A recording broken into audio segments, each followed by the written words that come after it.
Chapter 1491. The winter sun suddenly dimmed, and a whistle came from the top of the tree, as if countless birds were flapping their wings and flying high. The young hunter looked up subconsciously and saw countless silhouettes of light and shadow flying over his head. His mouth was wide open in shock. Flying? Flying horses? It's the Windrider colts. Those idiots are done for. Odom complained loudly. But I don't see anything. But they're in the sky. I don't know, I only see darkness. The dwarf replied in annoyance. The young man quickly adjusted the dwarf's heavy helmet. Oh! Odom cried out in surprise. Heavens, I didn't notice this problem. I was probably too anxious, thank you very much. Ha ha ha, idiot dwarf. Finny's teasing laughter could be heard from afar, and the elven girl was swaying back and forth in laughter. Ah, damned little girl. Odom was so angry that his beard was blowing. Just you wait, I'll teach you a lesson. Ha ha ha, you can't beat me, esteemed Mr. Odom. The young man carefully avoided the center of the two and raised his head to look at the battle in the sky. The Valkyries' guard. Most of the people in Valhalla were hiding in their houses or temporary shelters. The workshops and shops on the streets were all closed, but everyone was hiding behind their doors and windows, silently watching this battle that would affect their future. However, the moment the female knights appeared on the tree canopy, a small cheer was set off behind the entire city. Shertu and Skager stood upright on their Valkyries' warhorses that were burning with white flames. The spears in their hands flickered with the silver light of the poem, and behind their winged helmets, their long golden braids fluttered in the wind. They held small round shields in their hands, and behind them were hundreds of their sisters. They were the heroic spirit warriors from the ancient times, the Valkyries of Odin. Shitta's cold eyes scanned the battlefield, and when she saw the horseshoe beetles charging towards her, a trace of disdain flashed in her eyes. Sisters! She pointed her spear at her opponents who were not in formation and shouted in a dignified voice. For Valhalla, for the Valkyrie charge! Streaks of silver light poured down from the sky. Affected by Finny's premeditated use of slow and gravity, the beetle army was unable to organize an effective defense, not to mention that their individual strength was not superior to their opponents. In the era of the Queen Mother, the horned beetle was the most powerful existence in the Twilight Army, but that era was long gone along with the glorious era buried by the divine people. The Valkyries' attack was like a sharp blade that pierced through the army. The horseshoe beetles fell like rain. Victory! The people in Valhalla screamed in excitement. The young hunter on the city wall was also screaming. He was cheering. Behind him, his father watched this scene silently, but there was a slight ripple in his heart. He couldn't help but recall his youth. At that time, Erwin still had two true heroes. Everyone had the hope of revival in their hearts. Under the leadership of the two lords, everything seemed to be so beautiful. The sweat on Barandal's face gathered into a stream, and the stream gathered into a small river. His face was as pale as a sheet of paper. He turned his head and looked at Hollis with pleading eyes, but the wizards didn't even look at him. Hollis was disappointed in this person. He didn't expect the horseshoe beetles to play any role now. The opponent had so many Valkyries, which was something they didn't expect in advance. More importantly, this fortress seemed to be intact. The colleagues who had been sent to carry out the destruction mission were probably dead. He didn't expect the battle to turn out like this. There was no doubt that this battle had fallen into a bitter struggle. The only advantage now was the Crystal Army on the ground. If the rumors were correct, the Tonajal people, whether it was the White Lion Guards, the Cavemen, or the Centaur Warriors, were far from being a match for the Crystal Army. He looked up. The canopy of Valhalla was slowly opening, and a huge spherical cavity appeared in the extended branches and leaves. The wind blew at the top of the tree, and thousands of sails flickered with sparkling silver light. That was the Tonajal's fleet. The fleet was so powerful that Hollis found it difficult to deal with. Its flagship used to be the main ship and command ship of the Kanaichi Air Fleet. The Kanaichi simply gave their backup fleet directly to the Tonajal people. This was the only force on the battlefield that could determine the outcome of the battle. It must be restricted. He snapped his fingers and a small magic circle appeared not far from him. A respectful voice came from the slowly rotating disc-shaped magic circle. Honorable Sir Hollis, Gonzalez awaits your orders. Order your fleet to spread out and seize the upper hand. Yes, sir. May the glory of knowledge be with you. Sir, bless us to defeat these country bumpkins easily. Please wait and see. Be careful. The opponent is not as weak as you think. I ask you not to take the initiative to attack. Try to contain the opponent within the effective range and expose the side of the Tonajal people. As you wish, sir. Only then did Hollis nod his head in satisfaction. Although the Banksians were also mortals, they had been willing to become vassals of the Sasals for many years. It was much easier to use them than these barbarians. At least they understood the importance of obedience and discipline. The two large silver fleets in the sky were each looking for their best positions. The Sasals' fleet clearly had the advantage. They arrived at the battlefield first and spread out first, while the Tonajal's fleet was still slowly forming out of the harbor. Huh! Hollis was suddenly startled. He saw the Tonajal's fleet actually attack in groups of 3, circling around the harbor like fish. This was the classic ground attack formation of the Bugha's naval tactics.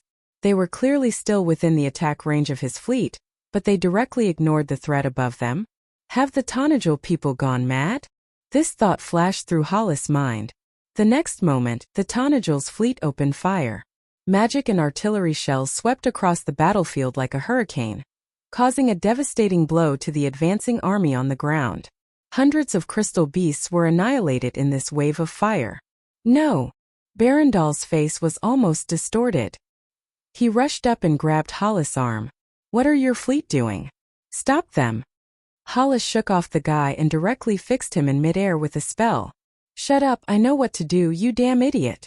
In fact, there was no need for him to give the order. As an experienced captain, Gonzalez would never give up this once-in-a-lifetime opportunity. The Tonajal's fleet formed a flashing diamond in the sky. Their muzzles were almost all pointed to the ground. No one would be merciful to opponents who could not fight back. Open all the cannons. Let all the wizard apprentices on the deck. Gonzalez walked directly to the deck with a cigarette in his mouth and ordered the entire fleet through the magic communication array. He picked up his pocket watch and pointed at the ticking needle. I'll give you 3 minutes. Get ready to fire in 3 minutes. The Sasaldian fleet slowly turned, revealing an orderly battle line. Dozens of frigates followed the lead of the main battleships and turned to the side. The sailors opened the cannons one by one, revealing countless black holes. The magic cannons were being pushed up to their positions one by one, and the enchanted ballistae on the deck were also adjusted to their positions. Every magic array had a wizard ready for battle, and the crystal at the tip of their magic staffs was flashing with a dazzling light. Time's up. Fire! A cloud wall seemed to rise in the sky. Flames flickered between the clouds and countless artillery and magic suddenly broke through the rolling clouds, forming silver traces of light that connected to the Tonajal fleet that was constantly descending under the canopy of Valhalla. Then a deafening roar resounded through the sky. However, the artillery didn't hit the Tonajal fleet. A light green barrier slowly spread out from the canopy of Valhalla. Fortress defense system activated. Prepare to withstand the first wave of attack. Attack arrived. Energy returned to 13, 11, 12, 07, 11, 9, 10, 0%. Magic reaction complete. Recalculating damage report. A dazzling flash erupted from the light barrier. But after the explosion of magic and artillery, the smoke slowly dispersed. Valhalla stood majestically, and the silver fleet under its protection stood majestically. Ha ha ha ha, they aren't our match at all. Monica excitedly rolled around on the crystal control panel. She waved her fist at the calm girl and screamed, "You're amazing, Valhalla!" The girl only expressionlessly sorted out Valhalla's damage report. It was a piece of snow-white paper. On the city wall, the youth's face was pale as he pressed his hand to his chest. However, at the last moment he let out a long sigh. This time he didn't scream, nor did he shout in excitement. He only calmly lowered his hands, and in his hands he clenched his fists. At that moment, something seemed to have appeared in the youth's heart. It was something he had never imagined in the past. He finally saw it. It was Erwin's power. In the air, the wizards were completely silent. The massive fleet of Sasaldians was also completely silent for a moment, to the extent where they even forgot to fire a second round. Hollis looked at this scene with a calm expression. He slowly extended his hand, and a red jade-like staff appeared out of thin air, appearing in his snow-white and slender palm. I should have known this would happen. This is the true power of the Holy War Fortress. He turned his head, and his gaze swept past his colleagues. Follow me. It's time for us to take the field. Let the mortals witness the true power of Sasaldians. Chapter 1492. Silver doors of light opened above Valhalla, and Magi stepped out one after another, standing in the air with staffs in their hands, their long robes fluttering in the cold northern wind. Tisadormara. In the name of the stars, a wizard raised his staff high, the gem on the tip of the staff shining brightly. A silver beam shot out from the gem and shot in another direction. Natas Vro. Lyra, one of the 12 witch constellations, the first wizard in the clockwise direction, also raised his staff, aiming the gem at the silver beam. The beam passed through the gem and was immediately deflected in another direction. One by one, the wizards raised their staffs. In the sky, the red-robed secret walker of law, the blue-robed tower illusionist, and the gray-robed gray magician were all shining in different colors. Every time the silver beam passed through the staff of one of them, it would be refracted to another direction at an even faster speed, refracting again and again until it finally formed a circle that was constantly being divided. A huge circle that surrounded Valhalla. Hollis finally raised his staff, Griffin, and the silver beam passed through the dreamlike ring of azure tears on the tip of the staff, drawing the final stroke of the huge circle. He looked at the huge tree below with cold silver eyes, and slightly tilted the staff in his hand. Nadador Shlari, crown of the northern winds, Fishianra Tatori, scepter of the earth, flame Oasivitas S, for elements, Tisadorli Aeri, guide of the stars. A bright beam of light shot out from the azure tears, pointing directly at the center of the huge circle. A huge silver rune appeared on the giant circle, Flame. With it as the center, the silver halo suddenly expanded outwards, and countless mysterious runes naturally formed inside the ring. It was a magic circle. Then, 17 magic circles connected to it formed one after another. In the tree hall, the light spirits were already in a state of chaos. This is the end, he's too arrogant. Monica stuck out her tongue and threw herself onto the control panel. She slammed almost all of the crystals into the grooves and screamed, Valhalla! Warning, detecting a powerful magic ripple. Estimated to be activating the third layer of shield. Target determined to be a flux magic, elemental attack of the 13th rank. Magic ripple detected as meteor strike. The girl's calm voice resounded within the tree hall. Quick, calculate how much energy is left. Remaining energy 11.3%. Estimated to be able to withstand attacks of level 11 or below. Lady Light Spirit slapped her forehead and said, I'm going to die. Hurry up and inform the Overlord. The north wind howled. The battlefield was silent. Whether it was the people of Tanajul, the nobles of the southern border, the knight, or the private soldiers, everyone stared at this scene in a daze. This kind of war had long exceeded their imagination. A second rune appeared in the sky. It was written with light. Earth. My lord. The knight turned around. Brando patted his young captain on the shoulder. He raised his head, and the silver network was reflected in his eyes. But what he saw was not the magic of the Sathard people, but the gray sky, the vast plains, and the wind that blew for thousands of miles. He closed his eyes and breathed in and out softly. What entered his lungs was the cold air, the breath of the biting north wind. It came from the distant Anzaruta Plateau, across the warm shining sea.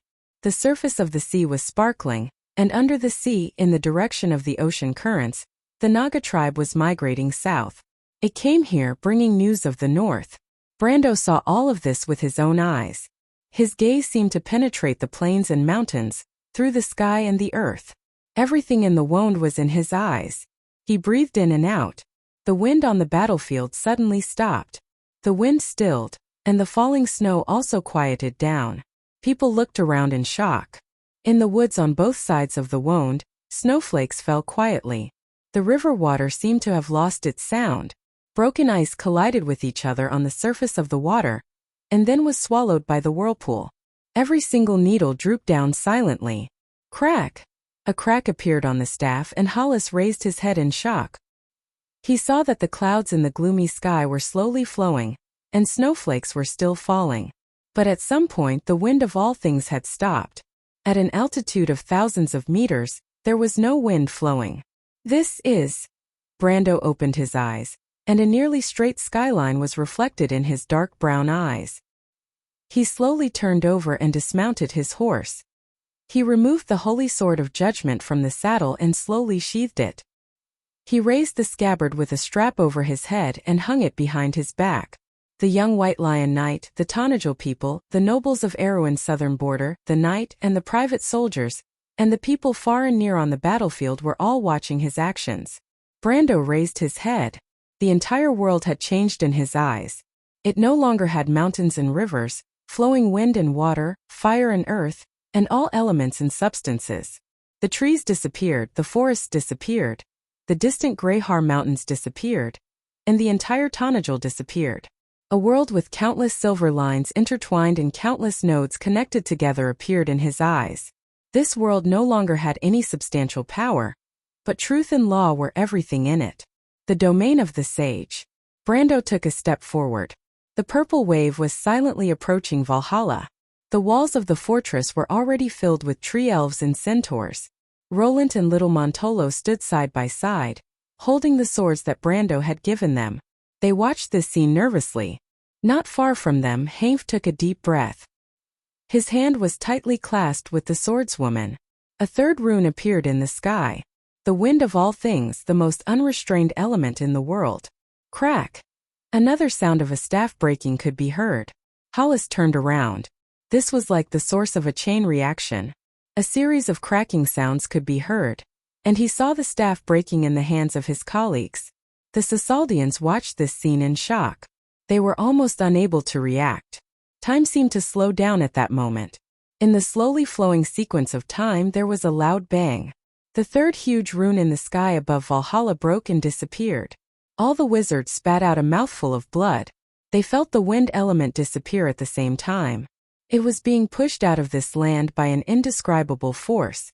Heavens, what's going on? Someone is depriving us of our power. I can't feel the existence of the wind element. This is the direct rejection of the power of a higher level to the power of a lower level. There's a sage nearby. The wizards looked at the ashes of their staffs, their faces pale. They could not help but look around. However, Hollis's heart tightened. Be careful. He turned around and roared. There was a flash of light on the ground. There was a scream, and a long and narrow sword light intersected with a keeper of justice of the secret realm. That person's face showed a stunned expression. Then his head slowly drooped down until it fell from his neck. The headless corpse fell limply to the ground and soon became a tiny black dot. And in the place where he had been standing, a young man holding a sword appeared. The young man stood with his back to everyone. The holy sword was already in its scabbard on his back. The corners of his coat drooped motionlessly because there was no wind, and the hand holding the hilt had slender and powerful fingers. The knuckles were pale. It was quietly placed on the twisted and strange gauntlet of annihilation. Sage. Sage. Hollis squeezed these two words out from between his teeth. Brando shook his head and asked calmly, "What is power, Sasaldian?" Shameless boasting. 7 different magic circles suddenly unfolded behind Hollis. Imprisonment, gravity enhancement, slow movement prediction, law analysis, mind sensing, forbidden domain. 7 spells landed on Brando in succession. It was a pity that Brendel only needed to wave his hand and all of these spells fell apart. Hollis narrowed his eyes slightly, and a warning sign rose in his heart. He took a step back, but he could not move at all. The face of this most trusted assistant of Sasaldian wizard instantly turned snow-white. He immediately understood something. They were just one step behind him. The other wizards also began to cast their own spells. But before these people could complete their spells, they suddenly turned into balls of flames and fell from the clouds while screaming. This tragic scene actually caused everyone to stop moving out of fear. This is divine power. How is this possible? The gods have long passed away. They suddenly stopped talking. One by one, the Magi's faces turned pale. Brando did not speak again. He listened silently.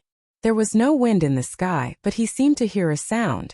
It was a rumbling roar, echoing from the whole world, as if the world was pulsating. Time after time, every beat was strong and powerful, like a forging hammer hitting his body, causing his blood to resonate, as if it was boiling, making the same rumbling sound. Brando slowly turned around. The wizards could not help but hold their breaths because they first saw a pair of black eyes, but they gradually merged with the silver light, which seemed to be mixed with a wisp of golden brilliance. The golden brilliance became more and more intense, and finally completely enveloped Brando's vision.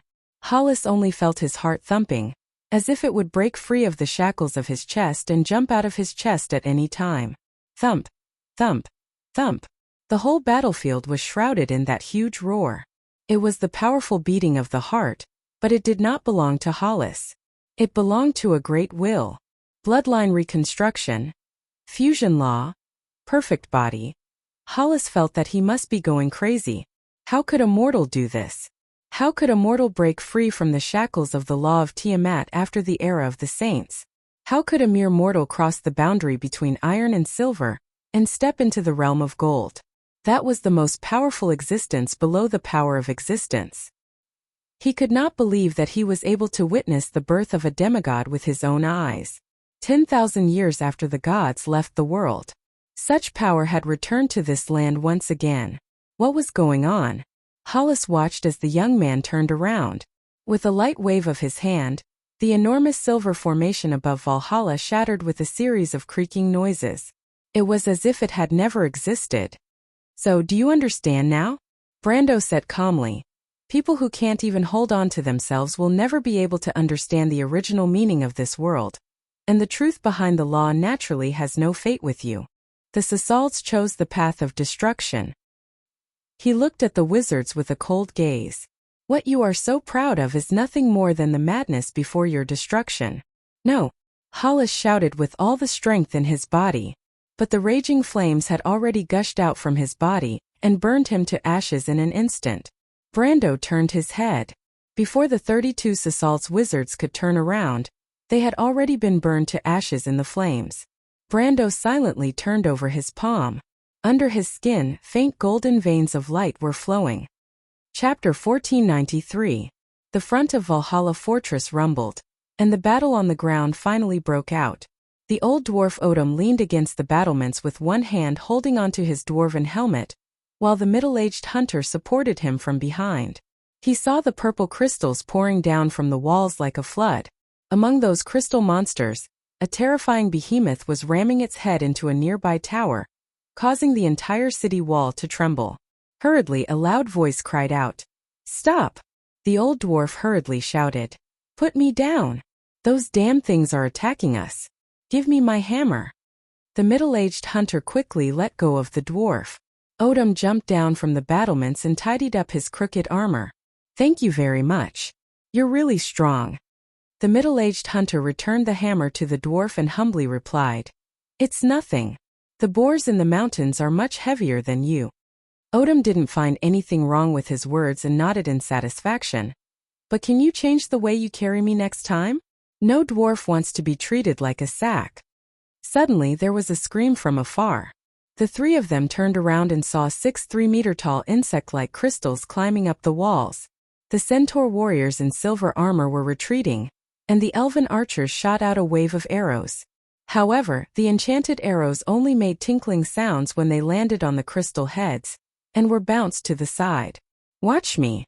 Odom shouted and swung the hammer in his hand, throwing it at one of the monsters. The war hammer, engraved with silver runes on its surface, struck the crystal's head with a loud boom that sounded like a thunderclap. The monster screamed and a crack appeared on its head. It fell off the city wall. Odom waved his hand and the warhammer on the ground flew back into his hand. The old dwarf held the hammer firmly and shouted excitedly, "Have a taste of Master Odom's masterpiece, Storm's hammer." After saying that, he did the same thing and smashed the other crystal cluster with his hammer. At this time the elven archers finally reacted. Finny also opened her winged cloak and jumped, gliding to the top of the walls. She commanded loudly, "Change to resonance arrows." The wind archers took a step back and changed to the 4th set of enchantments. After a round of arrows, They finally knocked the 4 crystal beasts off the walls. Ha ha! The dwarf couldn't help but laugh. Looks like my old bones aren't as old as I thought. He even mocked Finny. Looks like you tree thorns aren't that smart, huh? But at this time the sky darkened and the young hunter who was hiding at the side couldn't help but shout out a warning. Be careful, Mr. Odom. Odom raised his head and saw a horseshoe beetle swooping down from the top of the tree, swinging its scythe-like blades at him. He couldn't dodge it, but an arrow hit the horseshoe beetle's compound eye, causing it to shriek and roll in the air. The giant scythe also brushed past the old dwarf's body, causing him to cry out in fear. Before he could finish, Finny had already rushed over and rolled him to the side. The horseshoe beetle that was rolling in the air swung its forelimbs, and a wind blade swept past the position where the two of them were just a moment ago, leaving a mark that was nearly half a meter deep. Ba ba ba. The old dwarf spat out sand as he got up and said stubbornly, Let me say this first, I won't thank you. I don't need an idiot's thanks. Enjoy your trip. What? Finny used her back to push against the battlements and kick the old dwarf's butt, causing him to cry out in pain and roll down the walls like a wooden barrel filled with apples. At this time, the horseshoe beetle had already adjusted its posture, and was once again charging in this direction. But Finny nimbly jumped to the side and used her wind cloak to jump to the other side of the tower. She raised her longbow and was about to counterattack when a blinding bolt of lightning shot out from the tower and hit the horseshoe beetle's head. Finny felt her body go limp as she fell into a person's warm embrace. She caught a whiff of an apple-like fragrance and looked up, only to see the red-haired girl catching her with one hand. Scarlet frowned slightly, holding the halberd in one hand as she charged towards the horseshoe beetle. The latter was hit by the lightning and lost its balance, falling shakily on the walls. Scarlet strode forward, the azure spear in her hand thrusting towards the monster like a bolt of lightning. After a loud crack, the horseshoe beetle was nailed to the top of the walls by her spear. Miss Scarlet? Finny cried out in shock. Only then did the Highlander girl put her down. She looked at her, as if to make sure that she was not injured.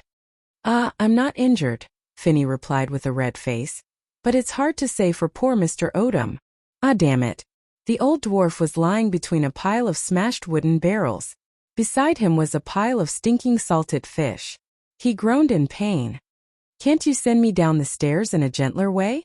This is already the most gentle. Finny pulled down her eyelids and made a face at him. The Grey Wolves mercenaries also came out from the tower. After Scarlet confirmed that Finny was fine, she turned to them and said, You guys take Mr. Odom back to the second wall. Let's help too. The young hunter hurriedly said, Although my father and I can't fight, we can still do what we can. Scarlet glanced at them. She was not familiar with the people of Valhalla, so she looked at Finny in confusion. She did not understand why there were 2 civilians on the walls at this time. They're the 2 hunters, Miss Scarlet. Scarlet then understood. She did not answer the young man directly, but she still nodded at him. The group immediately got busy, but Finny was still puzzled. Are we going to give up the first wall now? I think we can still hold on for a while. Scarlet nodded and took out a crystal ball from her pouch and held it in her hand. The crystal ball immediately emitted a faint radiance, and within the radiance was a projection of the situation outside of Valhalla. The angle of view was taken from the floating airship in the sky, and the projection was precisely the current battle situation in Valhalla. One could clearly see that on several sections of the city walls, the giant crystal siege beasts had already broken through the outer walls, and countless small crystal clusters were currently pouring into the first section of the city walls. The projection only lasted for a moment before it disappeared, and was replaced by the figure of a little girl. Finny recognized the girl's identity. It was Sifrit. Sifrit? It's me, Sister Finny. I'm currently in Odom Fortress. Can I entrust you with the task of retreating the wind archers to the second wall? Phinia replied. Finny was stunned for a moment, but she immediately reacted. Are we going to lure the monsters to the second tunnel? She pursed her lips into a smile. You're amazing, Sister Finny. That's exactly what I'm going to do. All right, leave it to me, Sifrit. The elven girl's eyes curved into crescents as she smiled. She was a little excited in her heart. Leave it to me, Sifrit. A resounding boom rang out as one of the crystalline beasts finally crashed through the tower. As it slowly and heavily stepped into the city, Boundless purple waves had already gushed into the city through the hole in the city wall. Retreat! Retreat quickly to the second wall. Move to the sides and leave a path in the middle. The knight sergeants on the walls immediately gave out orders, and the druids who were in charge of covering the crystal siege beasts cast thorns to slow them down. Roland and little Montolo were the last to jump off the walls. Before they left the defensive line, they took one last look outside the walls. They could only see a vast sea of purple. This was the fangs and claws of the Dusk Dragon. This was the legendary Dusk War. They never thought that the Count had been preparing for such a war all this time. Their hearts were heavy and uneasy, but they were also excited and their blood was boiling. This was the true hero of the Arrowin people. He was also the common hero of the mortals. When Roland thought of how he had almost wallowed in the mire with the Dusk Dragon's fangs and claws, he couldn't help but break out in cold sweat. He suddenly recalled the words that Brando had said to him. He understood that this was a test for him. If he had hesitated in the slightest, he would have already met the same fate as the nobles outside. Thinking of this, the youth couldn't help but tighten his grip on the sword in his hand. He wanted to use this battle to wash away the mistakes and humiliation he had to bear. However, before the two of them could express their feelings about the mission, they were kicked to the ground. They turned around and found that it was the lizard man who had been following them. "What are you doing?" Roland shouted in annoyance. Although they had noticed this lizard man who had been following Count Tonagel, they didn't think that he would dare to make a move against them. However, Ropar couldn't be bothered to talk nonsense with these two little fellows. He directly lifted them up, one in each hand. At this time, Roland and little Montolo felt that something was wrong. The other party had only casually grabbed them, but they couldn't avoid it. Roland couldn't help but be dumbfounded. Only now did he realize that there wasn't a simple person beside the Count. "Let us down." But being lifted like this was really a disgrace to a gentleman, so he couldn't help but protest. Ropar didn't care about this fellow at all. The soldiers on the first wall who hadn't retreated had already been completely submerged by the Crystal Cluster army. The position they were in now was actually already in danger. A crystal cluster pounced over. The Fireclaw Lizardman Lord didn't even think before turning around and sweeping his tail over. A red light flashed on his body, and this tail attack actually shattered the crystal cluster into pieces. "It's elemental realm." Roland couldn't help but cry out. But little Montolo knew more than him. His eyes almost popped out. "Heavens, this is the peak of the law. Who is it?" "Ah!" Then he immediately let out a scream. "Those monsters are catching up." Roland turned his head to look behind him, and couldn't help but suck in a breath of cold air. At the gap in the wall behind them, there were 3 crystal cluster beasts that were at least 17 to 18 meters tall, slowly walking in this direction. The warehouses and barracks scattered along the way couldn't stop these huge monsters at all. Often they would collapse with a light touch. Amidst the flying dust, a sea of purple crystal clusters spread over the ruins of the buildings and flooded in their direction. But at this time Ropar stopped. "Are you crazy? Hurry up and leave." Roland was scared silly by this scene, and couldn't help but shout hysterically. He was prepared to fight for Arrowin, but he wasn't prepared to die in front of these monsters. At least he wasn't mentally prepared to fight the Twilight Dragon.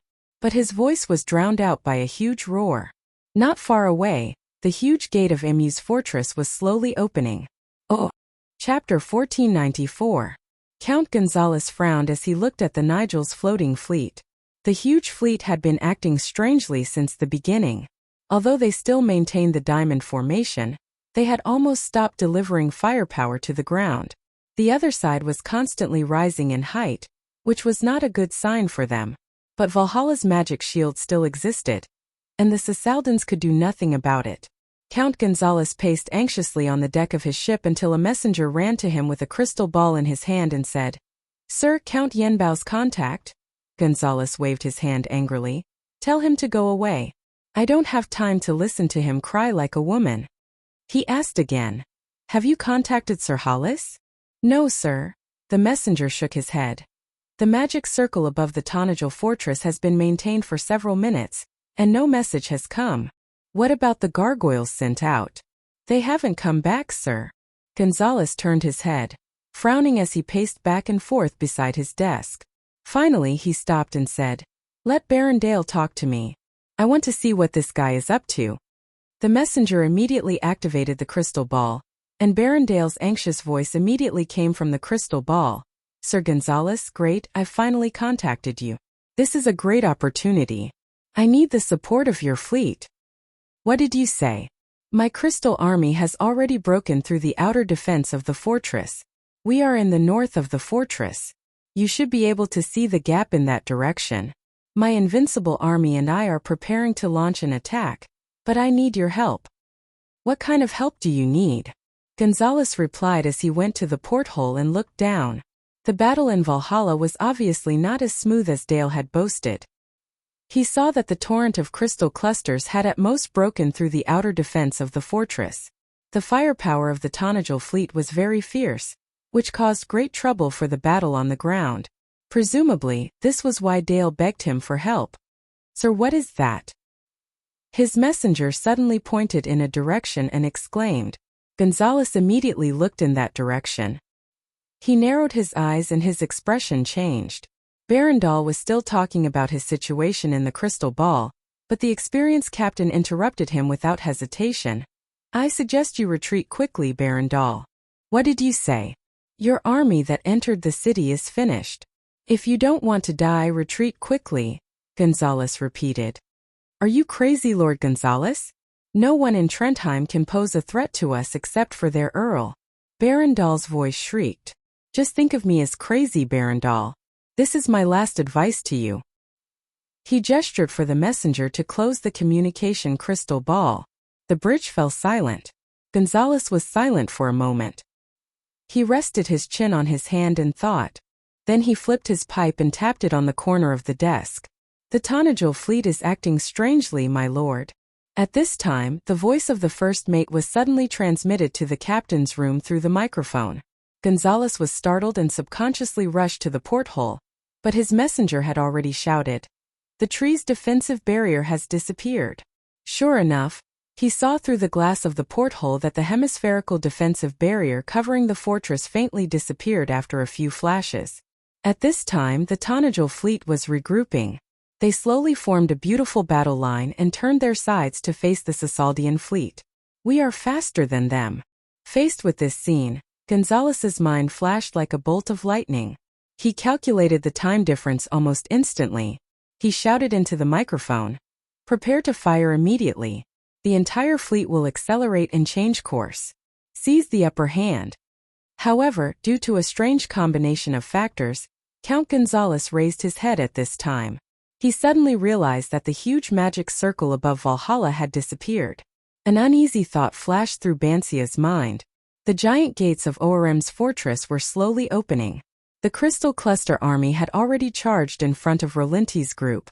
One of the fastest insect-shaped crystal clusters had already spread its wings, flying towards them from a dozen meters away. Little Montolo, who was being carried by Ropar, couldn't help but scream in fright, but the Fireclaw Lizardman Lord didn't move at all. "Kacha!" Just as Rolinti thought that he was dead for sure and couldn't help but close his eyes, a clear sound came from above his head. The youth couldn't help but open his eyes in fright, only to discover that the crystal cluster that had pounced towards them had already been split in two. A large head stretched out from behind them. It was like a long snake's head. It waved its neck in the air and accurately bit down on the crystal cluster, its sharp teeth splitting it in two in an instant. Following that, a second, third and fourth head appeared in Roland's vision one after another. Roland opened his mouth wide, only to hear little Montoro shrieking like a madman beside him.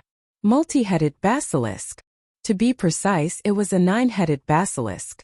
In terms of bear lineage, it was second only to the 12-headed basilisk. It appeared behind the gates of Oarem's fortress with rumbling steps. When it fully extended its 9 heads, its total height had already surpassed the second wall of Valhalla. It was a giant beast that was more than 50 feet tall. Ropar didn't move at all, allowing the giant beast to trample past him.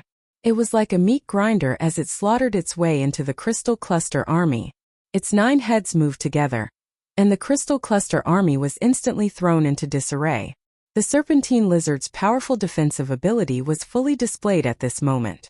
Although the crystal clusters could occasionally break its outer skin and cause damage to it, the wounds were often healed almost instantly. Sometimes even the blood did not have time to ooze out. The 3 crystal cluster beasts finally arrived in front of the 9-headed basilisk, but they were now a size smaller than the 9-headed basilisk. Moreover, as a superior magical beast, the 9-headed basilisk's intelligence was much higher than the crystal clusters that didn't have the ability to think on their own. It directly used its huge body to crash into one of the crystal cluster beasts, knocking it to the side. When the other crystal cluster beasts pounced at it, it used its other 5 heads to spit out lightning and acid rain, forcing it to retreat. The 4 crystal cluster beasts quickly clashed together. This was a nightmare for the smaller crystal clusters. Fortunately, they didn't have the ability to think on their own, so they didn't have any unnecessary fear. Otherwise, they would have been defeated long ago. Do your best.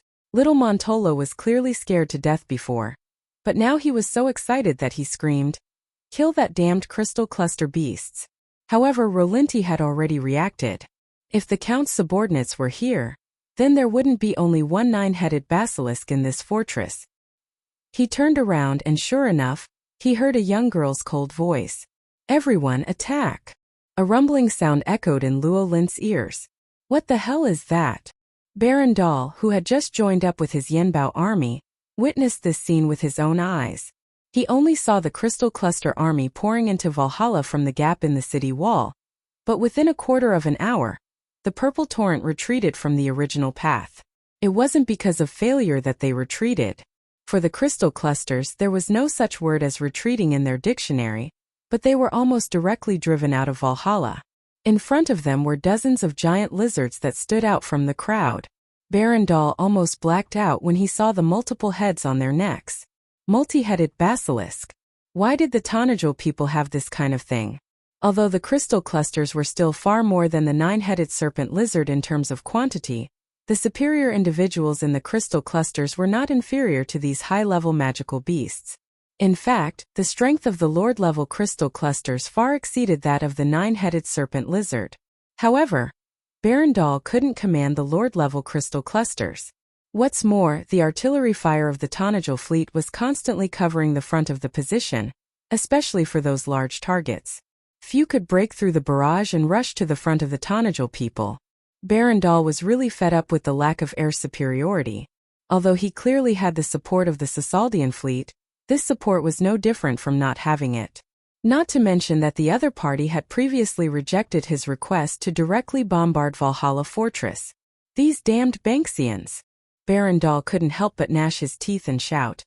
These damn Bugas, one day they will pay for their arrogance. He spurred his horse forward, raised his sword and shouted to his subordinates, "Now it's time for us to be loyal to our supreme master." In front of him was a dark army. Almost everyone was wearing armor. This elite army was originally composed of the Yenbao Knight Regiment. They were originally loyal to Count Yenbao. But at this moment it was an army that belonged to him alone. What's more, they were no longer those weak human knight. "Don't be afraid of death," Baron Dahl screamed like a madman. "Because we are invincible, no one in this world can really hurt us." He pulled out a dagger and stabbed it into his left shoulder, but not only was there no drop of blood, when he pulled out the dagger, the silver gap left there was slowly healing. "We are immortal. We are the best warriors under the rule of our supreme master. We are." Baron Dahl grasped the reins tightly and turned his mount around. Then he pointed his sword at Valhalla fortress and said, "Warriors of the No race, charge with me and respond to the supreme call." His crazy behavior seemed to have inspired others, and the knight army that came to Yenbao also became fanatical. They let out a fanatical scream, and the battlefield was immediately filled with people shouting and horses neighing. Charge! Kill! In the Hall of Trees, the previous busy scene had gradually subsided. The calm-looking girl was reporting the loss in a calm voice, and when she finally said, "The magic transmission has been disconnected, and Valhalla's magic shield has begun to shut down," Monica suddenly interrupted her. "Wait, Valhalla." Monica pointed to a scene on the crystal tower and said, "Zoom in here." The girl did as she was told. That was the image that Baron Dahl encouraged to his men. Fits the no race. After Monica saw the scene there clearly, she couldn't help but reply contemptuously, These idiots really came. What invincible! Boasting shamelessly. She turned her head and said to the girl, Valhalla, help me contact Miss Andrea. Where are they? We're in Zone 5, Miss Monica. Before the light spirit could finish her sentence, Andrea's voice came from the crystal tower. My sisters and I are ready. Hee, those bastards probably thought that our legacy was lost outside the elemental frontier. I'll show them what I'm made of. Zone 5, very good, Monica shouted excitedly. She waved her fist and said, Andrea, show those country bumpkins what you're made of. Then she turned her head again and shouted to Valhalla. Valhalla, quick! Open the entrance to Area 5. The battlefield seemed to be quiet all of a sudden. Berendal felt a little strange. The Tanajal's fleet suddenly gave up suppressing the ground's firepower, but they didn't seem to be fighting with the Sisaldians' fleet, because the rumbling sound of cannons in the air disappeared, and the explosion of magic no longer appeared, as if the two fleets had suddenly withdrawn from the battlefield. He wanted to look up to see what was happening in the sky, but he didn't have the chance because he and his army had already entered the range of Valhalla Fortress. He could only see layers of huge treetops above his head. What's more, the gap in the wall was right in front of them, and they were about to fight with those multi-headed lizards. If it was before, even if he was given 100 guts, he wouldn't dare to attack such a rank 7 or 8 demonic beast head-on. But at this moment, the Supreme Master had already given him an unparalleled power. Perhaps it wasn't strong enough, but it was an eternal and indestructible power. It was the power he dreamed of. Adrenaline was secreted at an accelerated rate, and he was so excited that he almost flew. War and killing turned out to be such a pleasant thing. If it weren't for the Supreme Master, he might not have been able to play such a game of life and death in his life. He looked up as if he was trying to find the enemy from his shrinking pupils, but it was at this moment that he froze. He found that the multi-headed lizards were slowly retreating in an orderly manner. Obviously, their beast tamer was extremely brilliant, but this was not the point. The point was that he saw a silver light spot flying from a distance. Berendal's face suddenly changed. Goddess of War! He screamed wildly. This is impossible! Chapter 1495. The Sisaldian fleet in the sky had been silent for a long time. Apart from the purple waves on the ground that were still sweeping towards Valhalla, the battle in the sky had sunk into a strange silence. The Sisaldian floating ships that flickered with silver light hovered in the air. The attacks had stopped as if time had stopped. Their opponents, the Tanajal fleet, were turning around. The huge silver fleet directly exposed their flanks to the Sisaldians, and their cannons were facing the ground. This seemingly strange scene was actually playing out in front of everyone at this moment. What's going on? The main offensive on the battlefield was being led by the Crystal Cluster army, but the allied noble army that had not gone far was now in a perplexed state. The continuous changes on the battlefield caught them off guard. For a moment they could not even tell which side was their ally and which side was their enemy. The allied noble army's reaction was slow. Time continued to pass minute by minute. In the captain's room of the Sisaldian flagship, the St. Patcher, the atmosphere was even more bizarre than on the battlefield. Facing the young man in front of him, Gonzalez suddenly understood that he might have had to make such a choice. Perhaps he should have understood it long ago. When the other party suddenly appeared in front of them with the staff Tographin, he should have understood everything. The captain's room was silent. It was hard to imagine that there had been an endless stream of people here just a moment ago. Messengers and officers of all kinds came in and out, and cartographers were constantly changing the markings on the map. The clamor of commands and announcements was like a market. You can choose death. Brando calmly looked around. The 13 high-ranking Sisaldian officers subconsciously shrank back under his gaze. Only the red-robed archmage on the ship glared at him, his eyes spitting fire. He let go of his hand and let Archmage Hala's staff hover in the air. More than a dozen pairs of eyes fell on the staff. And let your fleet be buried with you. How can a mortal like you resist the great Sisaldian fleet? The red-robed magus bellowed and pointed his staff at Brando. The crystal at the tip of the staff immediately radiated a bright light. But before he could cast his spell, Brando had already pointed at him lightly. The power of space seemed to lock the old mage tightly, choking his lips and tongue, making him unable to move or say a word. Brando looked at the man indifferently. Only the people of the sky are high and mighty, because they are born with a special privilege different from mortals. Even though you've fallen into the mortal world today, you're still unwilling to give up your arrogance.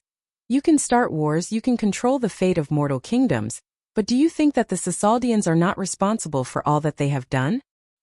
He shook his head and smiled contemptuously. Naive. Don't be complacent too early, Erwin.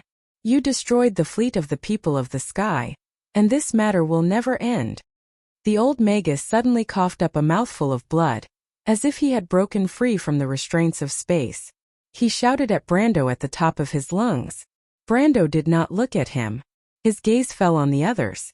In the captain's room, other than the arrogant Sasaldian magus, no one dared to look him in the eye. Even the middle-aged noble, who was obviously the commander of these people, subconsciously remained silent and lowered his head. I never said that this matter would end here. His gaze fell back on the unruly old magus, and there was an unprecedented coldness. This was supposed to be a pointless war. However, those who shouldn't have fallen in this war had made unnecessary sacrifices for it. Iko and his wife, the king's eldest son, Yura, who was seriously injured, Amandina, whose life and death were unknown, and the eldest princess and her brother, and Freya, who had disappeared without a trace. All of this should belong to this damned war, and to the culprits who started this war. When he thought of the upheaval in Lantanailan and the death of Iko and his wife, Brando felt a piercing pain in his heart. He even remembered that before he left Erwin, he had deliberately reminded the couple to pay attention to their own itinerary. The tragic script of history should have been avoided. Everything in Erwin should have been progressing on the positive side. But a moment of negligence led to such a bitter outcome. Perhaps he could have been more careful, more decisive. If he had ended the chaos in Erwin earlier before all this happened, he had the support of the eldest princess, and he had Lantanailan and Viro as allies. Even the Highland Knights were kind to him, and as an indispensable part of the kingdom's political landscape, the royal faction was willing to reconcile with him. As long as he was willing, he could have rebuilt the former alliance of the nobles, single-handedly ended the chaos between the north and the south, and let Erwin return to prosperity and unity. Perhaps in that case all of this should not have happened. But was it really so? It was a happy and harmonious Aween, where everyone seemed to have gotten what they wanted from Arek's corpse. It was a flourishing Aween, where everyone seemed to have obtained enough benefits from the carcass. Was that his ultimate purpose for returning to this era? No. Brando shook his head firmly in his heart. The future Erwin should not be just like this. Perhaps he still had ideals in his heart. Perhaps the eldest princess was strong enough. Perhaps the royal faction was still willing to keep their promises. But they were not Erwin. Just as the late King Iko swore under his sword, I swear under this sword the sage's oath. I swear to lead my people, to lead them away from strife and slaughter, away from the arrogance and greed of the empire's nobles. I swear to not repeat this cold-blooded mistake of history. I will let the nobles of this new kingdom follow the spirit of the knight, fair and strict, upright and brave, merciful and generous. I swear this oath, and I will abide by it for the rest of my life. That sonorous and powerful voice still reverberated in an era like today's. Erwin's glory was destined to belong to such a revolutionary era. She would get rid of all the old things. Her successors would be fair and strict, upright and brave, merciful and generous. Those young people would inherit the glory of the past and be honored enough to take over the sacred flag.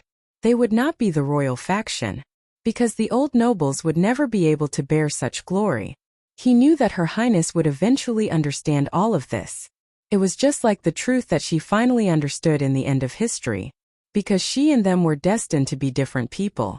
Once all of this came too late. But today, perhaps there were different variables from the beginning. This is the value of my existence here.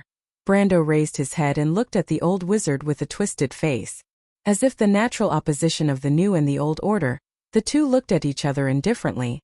I will achieve all of this, and anyone who stands in my way, no matter who he is, will be reduced to ashes. Ha ha ha!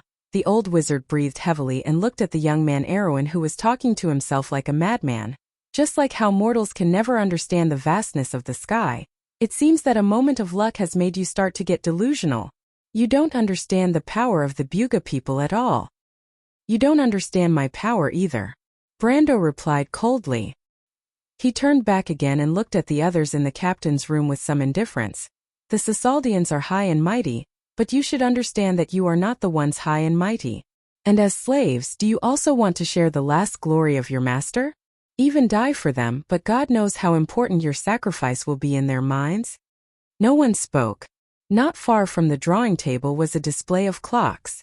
In the silent room, there was only the monotonous ticking of the hands for a moment. The red-robed wizard of the Sasaldians was also arrogant. He allowed Brando to encourage his former subordinates in front of him, but he did not say a word and just watched the scene indifferently. The staff floating in the middle of the cabin made him realize the failure of this trip. But how could the Sasaldians be afraid of failure? Not to mention losing to mortals. The pride of the people of the sky came from the power they had mastered for generations. Such power within the territory they could reach was the eternal truth. Everyone knew what would happen to them if they refused. The terrible young man in front of them killed everyone, including the great wizard Hollis, and even brought back his staff Tographin. He was a godlike figure that they could only look up to. However, on this unknown battlefield, he turned into the dust of history. Everyone subconsciously swallowed a mouthful of saliva. The respected officers looked at each other and looked at each other. In the end, everyone's gaze fell on Gonzales. Count Shiva coughed bitterly and stood up from his seat. His figure was obviously dejected. I admit the victory of Erewhon's people. I hope my colleagues and I can at least enjoy the last bit of dignity. This was a surrender. But Brando shook his head. Under everyone's gaze, he slowly opened his mouth and said, I think everyone is mistaken about one thing. This is not the battlefield of the human countries. Please take a good look outside the porthole and see who your enemy is. This is a war. It has never started, and perhaps it will never end.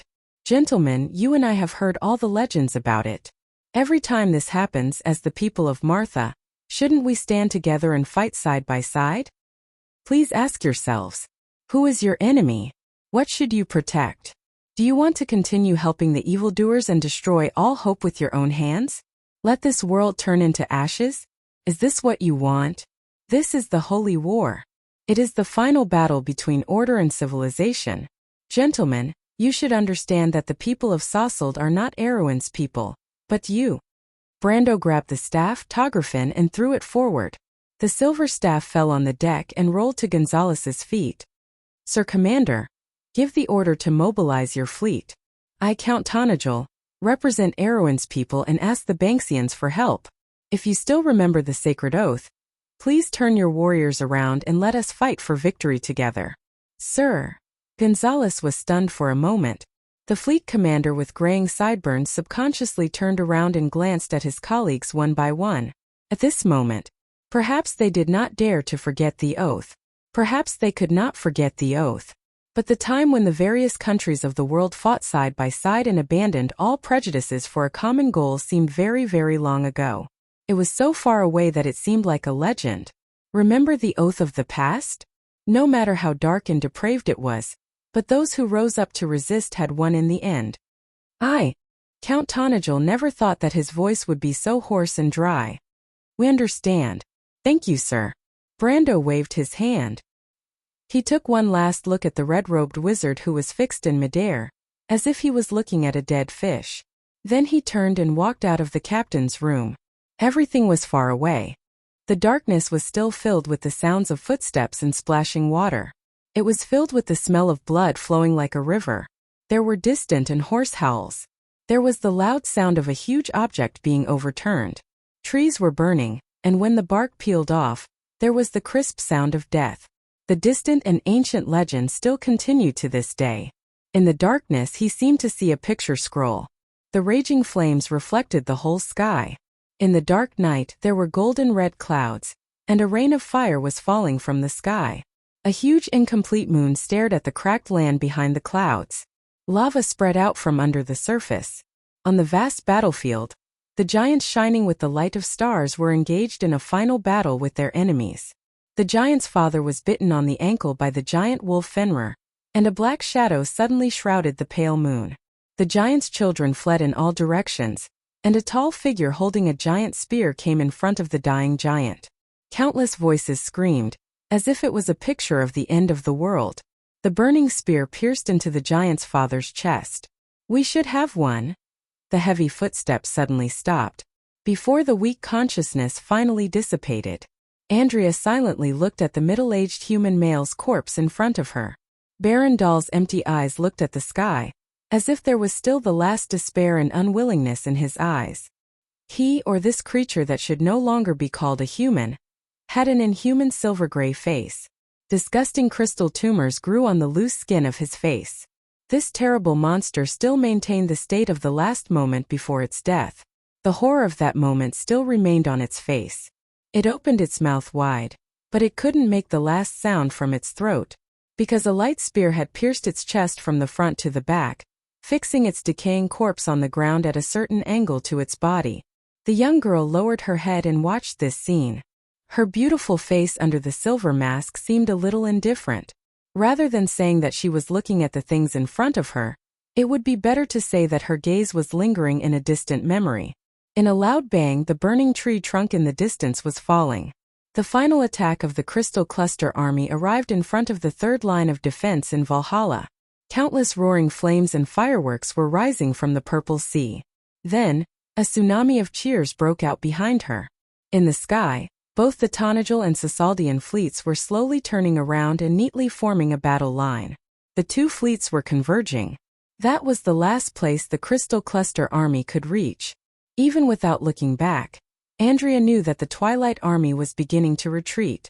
Her cloak fluttered slightly, and the broken cloth seemed to be able to brush across the entire battlefield. They were the shadows of the earth, the nightmare of the gods. But they were not without enemies. "And us," Andrea said softly.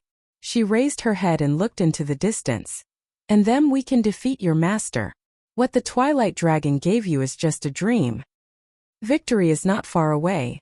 As she spoke, the girl slowly reached out, held her spear and pulled it back.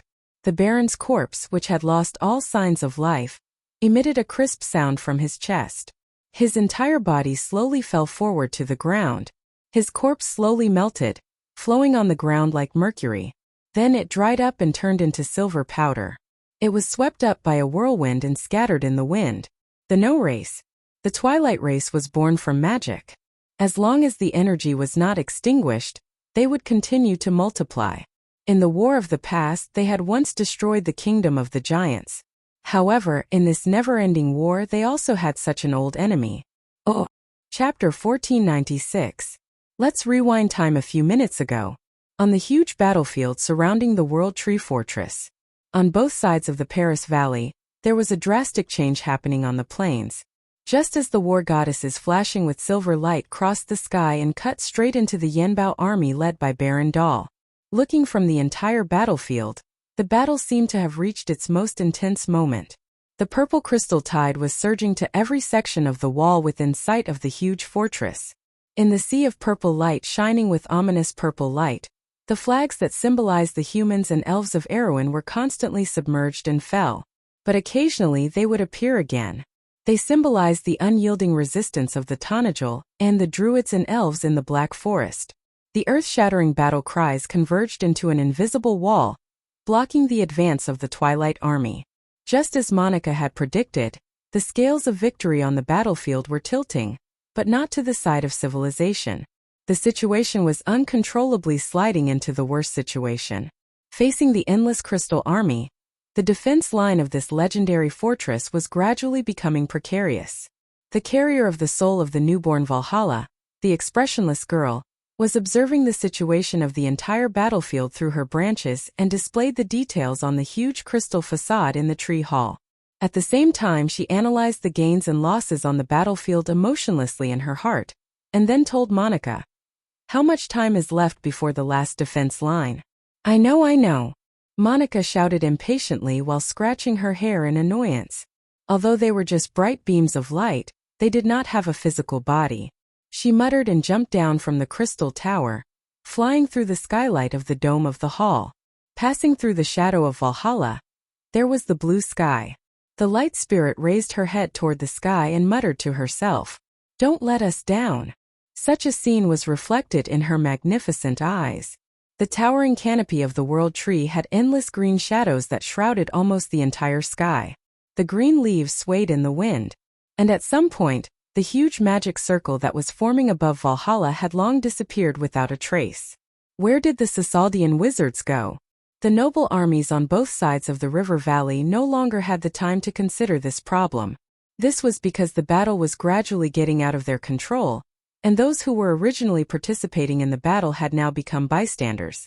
After tasting defeat, the noble knight led a large number of their attendants back to the north bank of Welland Ferry. At this time no one was chasing them from behind. The Tanajul army had already passed them and collided with the Crystal army on the distant plains. That was a bitter and tragic battle. Everyone looked at this scene with lingering fear. They seemed to have seen such a scene when they were children. In myths and legends, in stories and dreams, the prophecy about the fate of the world that the wet nurse told them by the bedside, the engraving on the pale poem, about the moment when the people of Martha, the civilization of the world, met the ultimate enemy of this world. Dusk of the gods. In that case, who was the enemy of whom? What was everyone fighting for in this place? Was this just a civil war in a small kingdom? Why did it become like this? Those northern knights who had experienced or were experiencing this war were the first to feel confusion and fear. The development of things was beyond their understanding. The beliefs and values they had pursued all their lives, the question of who was the rightful ruler of the kingdom, seemed to have become insignificant at this moment.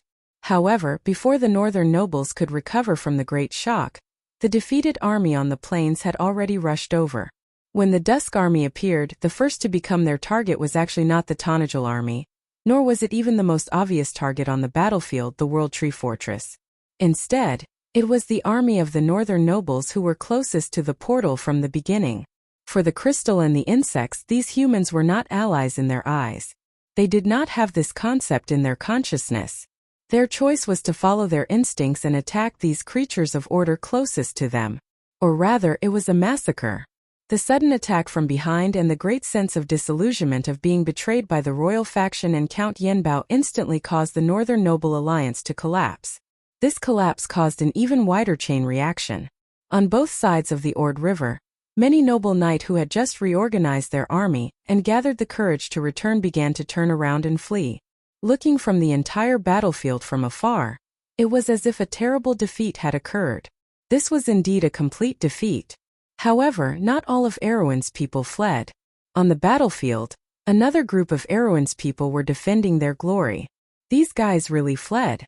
Little Montolo was covered in blood and half kneeling on the ground, using the magic sword that Brando gave him to support himself on the ground as he gasped for breath. His face was full of contempt as he spat. I thought they would at least have some courage and understand who the real enemy is. This can't be entirely their fault. Roland leaned on the huge roots of Valhalla and witnessed this scene. At this time he could not help but think of his own position. Not long ago he actually had no right to laugh at these people. However, he did not expect that the royal faction and Count Yenbao would have such a side. And his family, his father, did they really understand all of this? They just chose the wrong people, Roland muttered. Among Erewhon's people, there is no lack of brave people. For example, you, Roland. No, I am much luckier than them, at least for now. Even though he said so, Roland's tone was still filled with great disappointment. There was nothing more depressing than watching all the hope that you worked so hard for shatter. Needless to say, from the very beginning, he had been walking on the wrong path. However, a true man would not be discouraged and give up because of this little setback.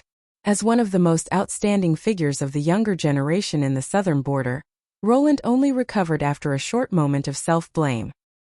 He picked up his sword and stood up with the help of Valhalla's tree wall. No need to be emotional, little Montolo, there is not much time left. The victor between us has not been decided yet.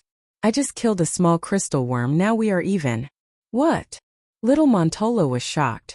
The situation is already so bad? I thought we could still hold on for a while. No, you're mistaken. What I'm saying is that your count may be about to win this decisive battle. Are you crazy, Roland? Little Montolo raised his head in surprise. He could not see any signs of victory on the battlefield. But Roland shook his head. I am not crazy. In terms of talent in swordsmanship, I may not be as good as you, but in terms of foresight on the battlefield, you are still far behind, little Montolo. I don't believe it. You don't have to comfort me, little Montolo replied unconvinced. At least in this battle, I am ready to die for my country. Then you should save your life for later. Roland raised his head and stared at the sky of the battlefield. Yanbao has already lost the last chance to win.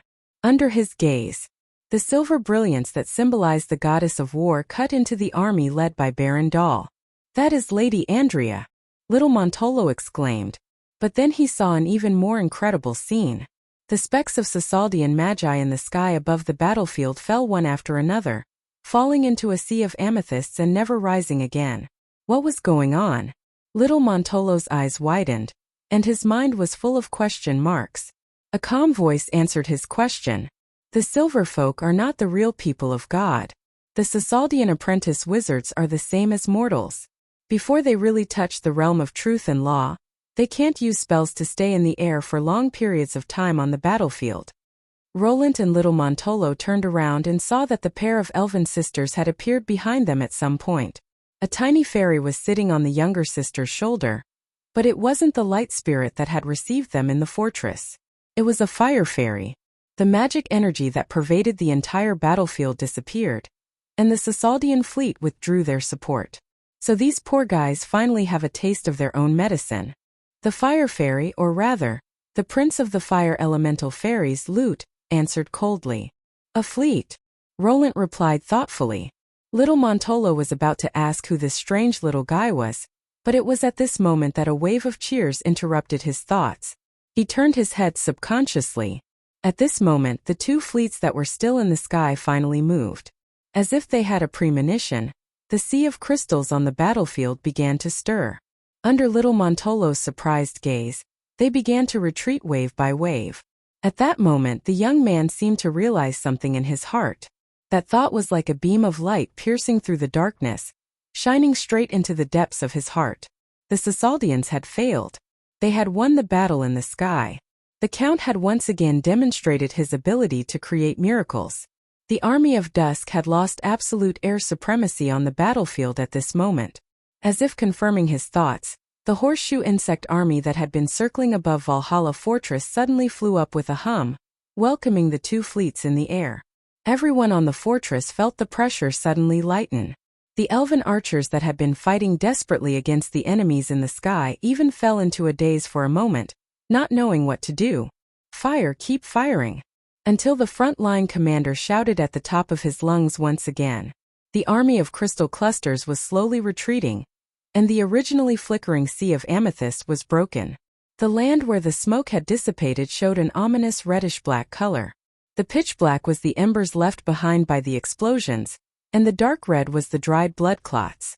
In the distance, a few long streaks of smoke fell to the horizon, and even more floating battleships gathered into a torrent.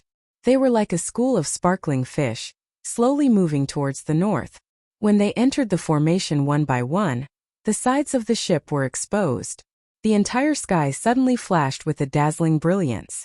Cannons boomed above the clouds, and the light of destruction poured down like raindrops. The raindrops directly penetrated the horseshoe insect army, and projected the light of death on the plains. A series of flashes lit up on the plains north of the Paris Valley. Even from miles away, the people on the city walls could still feel the tremors of the earth. However, that was just the beginning. In this era, losing the sky was equivalent to losing victory. Unless the Dusk Dragon was willing to invest more horseshoe insects here, and regain the advantage of the sky through an overwhelming offensive. But under everyone's gaze, the huge black hole in the center of the battlefield was gradually weakening.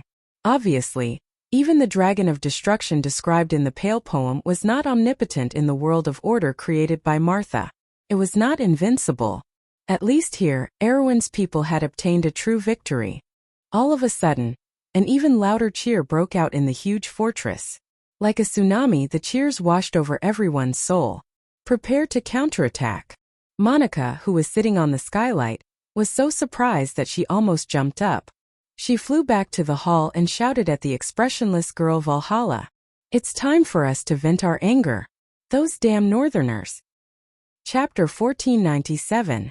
At about 3 o'clock in the afternoon, the haze in the sky that was swept away by the teleportation of Valhalla finally closed again. The brief sunny weather on both sides of the Parise Valley disappeared, and snow began to fall from the sky again. The two large fleets of Sarsard and Trentheim that had gathered together slowly advanced northward, but in less than half an hour, they split up again. The remnants of the Crystal Cluster army and the beetles in the sky began to flee in all directions, while the fleets also split into dozens of separate subfleets to give chase. Such a scene appeared in the lead gray sky. Against the background of the rising smoke on the horizon, the scattered fleets in the sky spread out into a huge fan shape like scattered sharks, like a giant hand covering the entire Parise plain. Flashes of light flashed in the sky from time to time, and occasionally continuous roars came from the north, but the explosions were getting farther and farther away, and gradually became inaudible on both sides of the old river.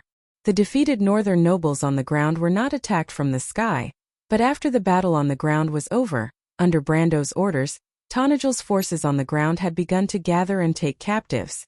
Although these nobles' private armies were no longer the main opponents of Abies in this war, Brando could not let these people roam freely in the south. An unrestrained army sometimes caused more damage than bandits. Erwin's southern border had just recovered from a few wars, and could not suffer another disaster because of his negligence. Fortunately, most people had lost the will to resist or even collapsed. These people were almost defenseless against the Tanagel's incorporation. Even if there were a few stubborn ones, the subterranean dwellers who joined the battle were enough to quickly crush all resistance. After Brando gave the order, he flew back to the sky and looked at the Parise plain after the battle. This terrible battle had almost turned the entire battlefield into scorched earth, and wherever the Crystal Army passed, strong traces of chaos magic were left behind. The battlefield was covered with blue to purple crystal clusters, which were the manifestation of chaos magic in the material world. These remnants would continue to pollute the land for the next 10 years, decaying the vegetation and causing a disease called crystallization disease. In addition to these unnatural distortions of magic, the scorched earth was the result of the destructive firepower of the two large fleets. It was inevitable to face such losses in a war in the humans' homeland, but for survival and victory, this was an inevitable choice. The Black and Red Land, the contamination of crystals near and far, and the wreckage of a few floating battleships in the distance. The once beautiful Parise plain had disappeared, leaving behind an ugly and twisted scar.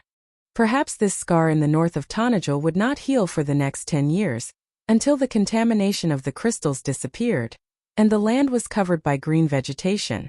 Brando sighed, but he knew in his heart that this was just the beginning. The Twilight War was inevitable, and no one knew what kind of future awaited this world. All he could do was to do everything possible to prevent the tragedy of the stagnation realm from repeating on this land. Fortunately, there was still hope. He looked at the ruins of Maxen City, searching for something. At the same time, he contacted Monica through the magic network of the world tree that covered both sides of the old river. Lady Light Spirit's voice was distorted in the magic network. "My lord, there's good news. I just asked the survivors from Maxen, and they said that Lady Maynard and Red Copper Dragon Leto were fine before we launched the counterattack.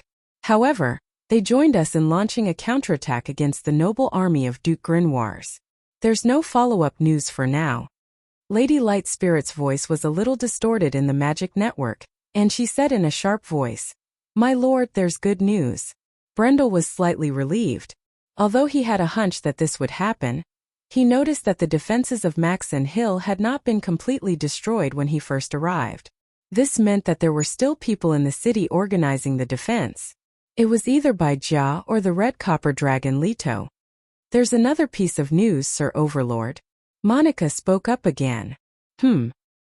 Well, there is someone here who wants to see you. She said she is an acquaintance of yours." "An acquaintance of mine?" Brando was stunned. There were many people in Tanagel that he was acquainted with, but there were not many of them that Monica did not know. From the Light Spirit's words, it was obvious that this was an acquaintance that she had never seen before. "Where are you?" "We are in the ruins of Maxen City. Can you see us?" "I see you." In fact, Brando had already seen the Light Spirit and the lady standing beside her. He could not help but be slightly startled. Lady Irene. Brando slowly descended from the sky. He was pleasantly surprised to see the dear demon standing beside Monica. It was Irene, who had fought side by side with him in Kelsey's mausoleum. However, she looked even weaker than before. The crystallization disease had spread to her entire right arm and back. The combination of the purple crystal and the tissue of her body looked a little terrifying. However, Irene did not seem to have been defeated by the crystallization disease. When she saw Brando, her face showed a familiar smile. "Little guy, we meet again." Monica looked at the deer-bodied banshee and then at Brendel. She blinked her eyes and felt like she had missed something. "Can you leave Sir Kelsey's mausoleum?" Brando asked, a little surprised. Irene shook her head. "No, I left Sir Kelsey's mausoleum for the same thing. I felt the aura of the Twilight Dragon behind those people. You know, it is my master's old rival." Brando certainly understood the grievances between the Darkness Dragon and the planeswalkers of that generation and the Twilight Dragon. He nodded and said, "They are the Sasaldians. The Grey Mages of the Bugas have chosen to side with the Twilight Dragon." "I know them, little guy," Irene replied to Brando's surprise. "I came to the surface to remind you that there is something strange about these people." "Something strange?" Brendel was taken aback and looked at her strangely. He did not quite understand what she meant by strange. "Little guy, you may not know, but before the war began, these Sasaldian Grey Mages were looking for something in the whole of Tonagel." Ah, Monica seemed to have reacted when she heard this. She quickly said loudly, "I remember now. Those annoying little rats still sneaked into our fortress, but it seems that Sir Babu has already subdued them. Do you want to see them, Sir Overlord?" "I don't think they will tell you the answer." Helene shook her head. "I've secretly captured quite a few of them. These wizards don't even know what they're looking for. They're only looking for the mana gathering point beneath Trentheim. I think what they're looking for is related to the seal I'm guarding." Brando frowned. "Madame Irene, what is the seal that Sir Kelsey and the Witch Empress are guarding?" "I don't know." Irene shook her head. "Perhaps it is something important, but my master has never revealed any information to me or that dull pendulum." Brendel only shrugged when he heard that. Irene's words made him think of something, but all in all, the clues were still a mess. He knew that 1,000 years ago, Odin and the Flame King had started to set things up in Erewhon. Martha and the Twilight Dragon had also set their sights on this place. In short, this small kingdom was now a mess. Perhaps there was something important under Tonagel. Perhaps it was the long-lost Holy Sword of Light of the 7 Sacred Swords. He might find out the truth sooner or later, but he really did not have the time to think about this problem now. At least for now, the Twilight Dragon's claw had been slapped back. Before it recovered, Tonagel was still safe for the time being. He just had to guard against the infiltration of the Sasaldian wizards. However, Brando had enough reason to believe that these annoying grey wizards would not have the leisure to do anything else soon. He raised his head and looked at the grey sky.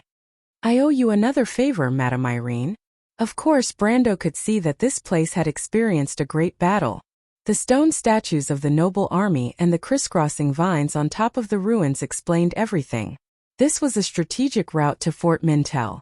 If Irene had not blocked the Duke of Grimoire's army here, with the little forces of Allium Japonicum and the Reto, they would not have been able to wait until Fort Valhalla came to support them. Sometimes, Brando had to admit that fate was indeed full of all kinds of coincidences. If it had not been for the chance encounter in the underground tomb, he would not have been able to rely on the Paradise of Adversity deck to defeat William, let alone the Cruz Empire and the Holy Cathedral of Fire. Today, if it had not been for this deer-bodied banshee, he might have had to face the tragedy of history repeating itself in the land of Erewhon. The deer-bodied banshee showed a very chic smile on her face. "Then you have to remember the favor you owe me. How do you plan to repay me? Don't forget that you are my little lover." "Little lover?" Monica turned her little head curiously at the side, and her eyes couldn't help but widen. Brando coughed a little awkwardly. He recalled the absurd scene that happened in the tomb and said with some embarrassment, "Madame Irene, do you still remember my promise? I think I have found a way to solve it." Irene was slightly startled, but then her eyes lit up. "Is what you said true, little guy?"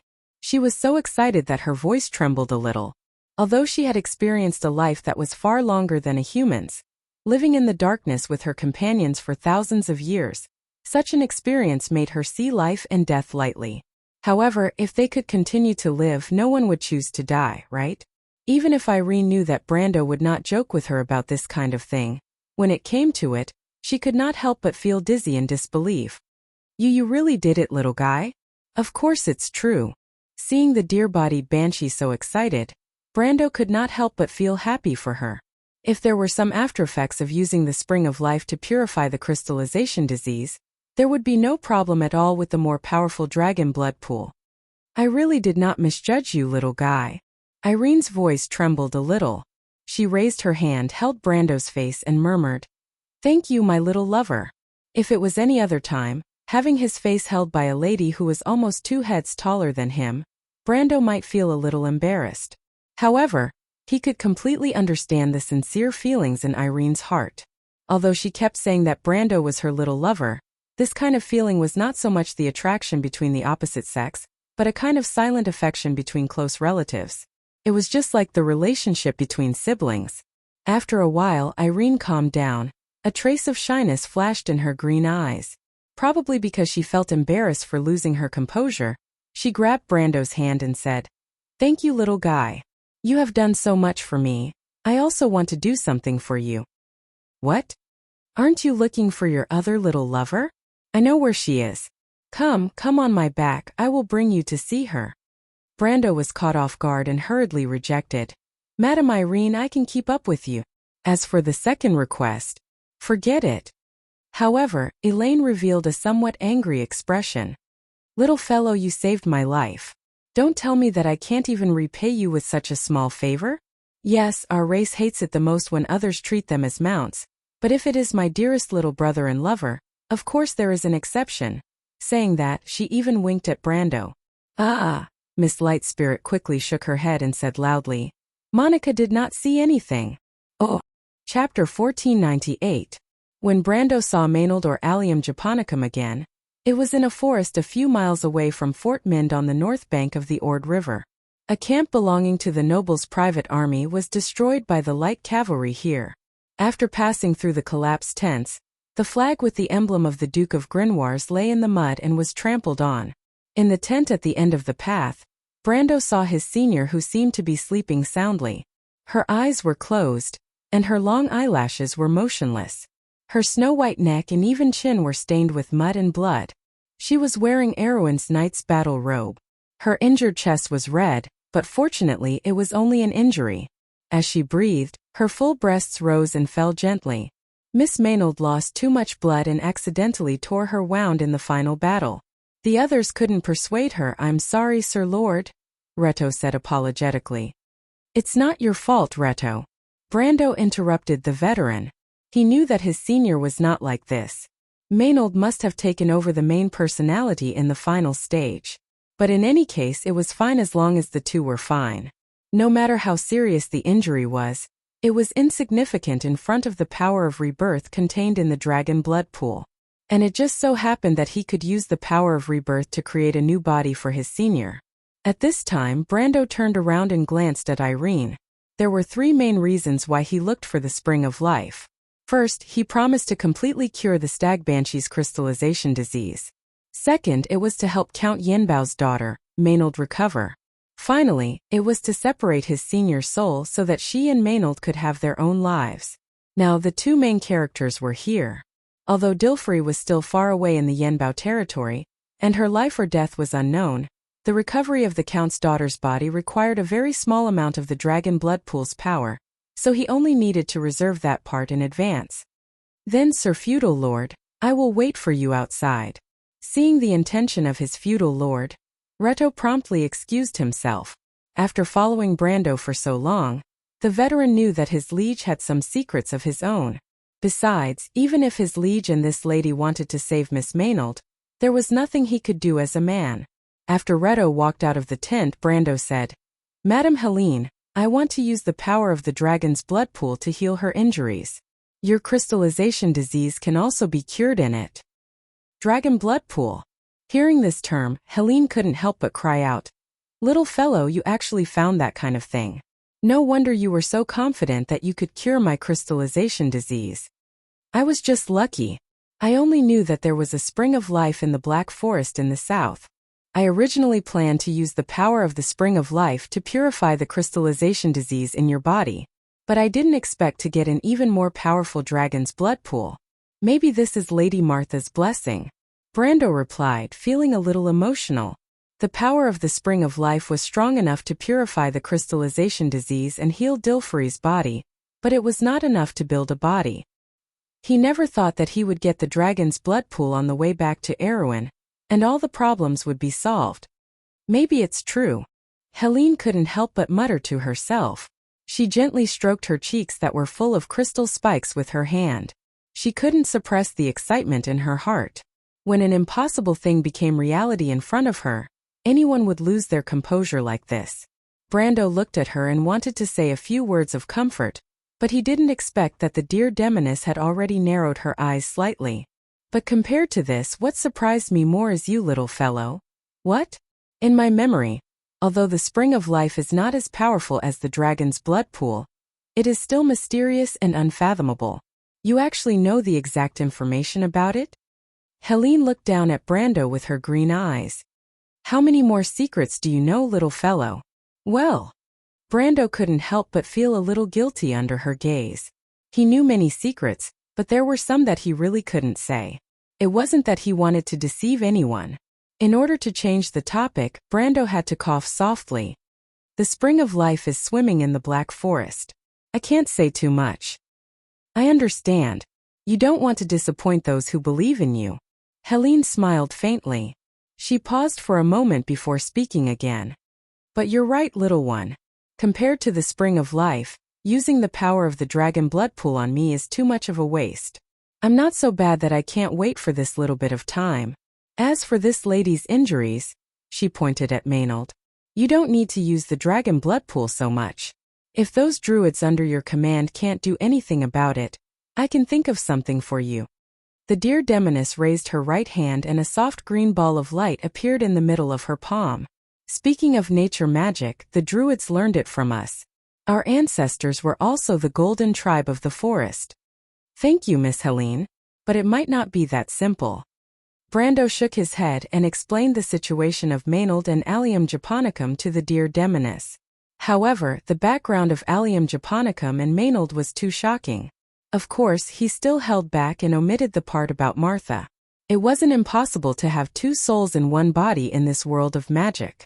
Brendel only said that Maynard and her sister had been cursed by a witch before they were born, and that was why such a situation had occurred.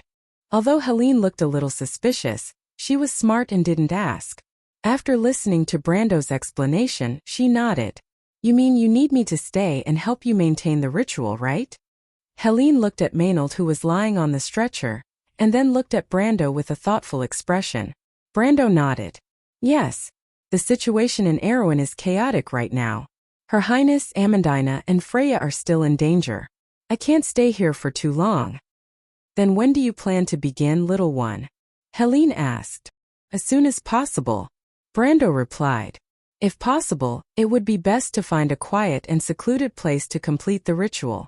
But there were no such conditions, so he could only keep it simple. The situation in Count Randner was worsening by the minute. Even if Trenthium's current victory could affect the war in the north, it would take at least a few days before it could affect the situation in the north. But Amandina was in the enemy's hands, and Brando didn't want to waste a second. The power of the dragon's blood pool is very strong, and it's not picky about the ritual's environment. It can be completed anywhere as long as it's not disturbed by the outside world. I understand, Helene nodded. Don't worry, little one. I'll ensure your little lover's safety. Brando didn't have time to explain that Maynard had nothing to do with him. Anyway, it was only Helene's misunderstanding.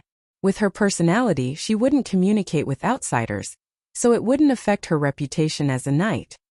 He only nodded. Thank you, Lady Helene. I don't need your thanks, Helene replied with a smile. You have to be careful of those Cisaldians. They won't admit defeat easily. If you want to act against them, it's best to find allies. I understand. Brando nodded. Creating any life was the most taboo domain for alchemists and necromancers. Necromancers had explored this path for nearly 1,000 years, but they still couldn't solve the biggest mystery between life and death. As for the path to eternity, it was even more distant. The undead called it the Eternal Kingdom, but in front of the true power of life, it was nothing more than dust built on decay. Because creation was the domain of gods. Although he had the power of the dragon's blood pool, Brando didn't dare to arrogantly claim that he wanted to create life. Fortunately, he didn't need the true power of creation. The secret of eternal life was stored in the soul. Brando created nothing more than a carrier for the soul. Senior Allium Japonicum's soul was powerful, but it lacked a container. Or a shell. In fact, in theory, the magic circle Brando drew was also a kind of necromancy.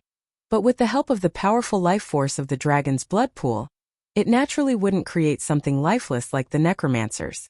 The whole ritual lasted for several hours. After the dragon's blood pool stabilized, Brando left the tent with relief. Next, the boiling dragon's blood would continue to build Senior's body under the guidance of the ritual, which would take several days. Brando ordered Reto to seal off the whole forest and told him that no one was allowed to come close to the tent for the next few days. Reto certainly didn't know what was happening in the tent. He only thought that the deer demon was healing Maynard's injuries. Since Brando told him that the process couldn't be disturbed, the veteran who had been in the war for many years would carry out this order meticulously. It didn't matter if it was a day or a few days. This wasn't just out of loyalty, but also out of duty to protect the comrades who fought side by side.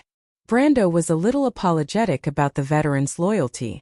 After all, he didn't tell the truth. However, he also understood that this matter was too shocking. In order to protect the privacy of the female knight and senior, he shouldn't say too much. After leaving the forest, Brando asked Monica to extend Valhalla's roots to this area. After all, ordinary soldiers could only guard against ordinary people, but there were many annoying magi here. Although the battle with Paris had come to an end, no one could guarantee that there wouldn't be any accidents before the battlefield was cleaned up. The only thing that puzzled Brando was that the deer demon insisted on not purifying her crystallization illness before the dragon's blood ritual was completed. She insisted on waiting for Maynard and Allium Japonicum to recover before completing the process alone. Although Brando had some doubts, he didn't object. He wasn't worried that Helene wouldn't use the power of the dragon's blood pool, because the deer demon should understand that once the power of the dragon's blood pool was activated, it wouldn't stop. It would be a waste if she didn't use it. He could only understand Helene's choice as the deer demon wasn't willing to show her weak side in front of him. After leaving the forest, Brando contacted Monica again and asked her to arrange for him to meet one of the main culprits of this war. To be exact, this person was one of the trophies of the battle between Maynard and Reto. The other party was the Grand Duke of Grimoires. This Grand Duke was captured when Maynard and Reto launched a counterattack. Speaking of which, he was unlucky.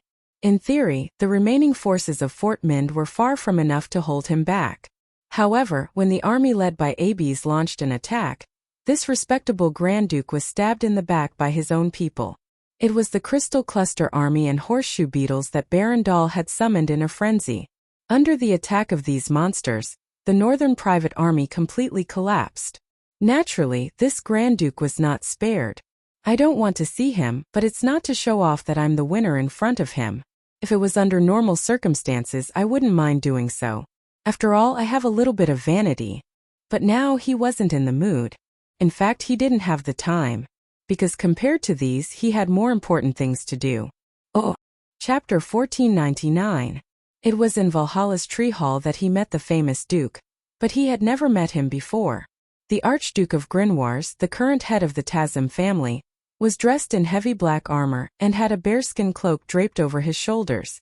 Although his weapons had been forcibly removed, and his hair was a little messy, his spirit was not dispirited. He raised his head calmly and looked at Brando, who walked into the hall.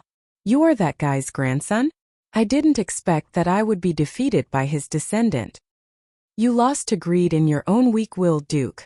Brendel stared at the man. The man's cold gaze hid a weakness that no one knew about. At least compared to Duke Arek's arrogance, this Duke was not even worth mentioning. "From the moment you betrayed Aween, your fate was sealed," Brendel replied flatly.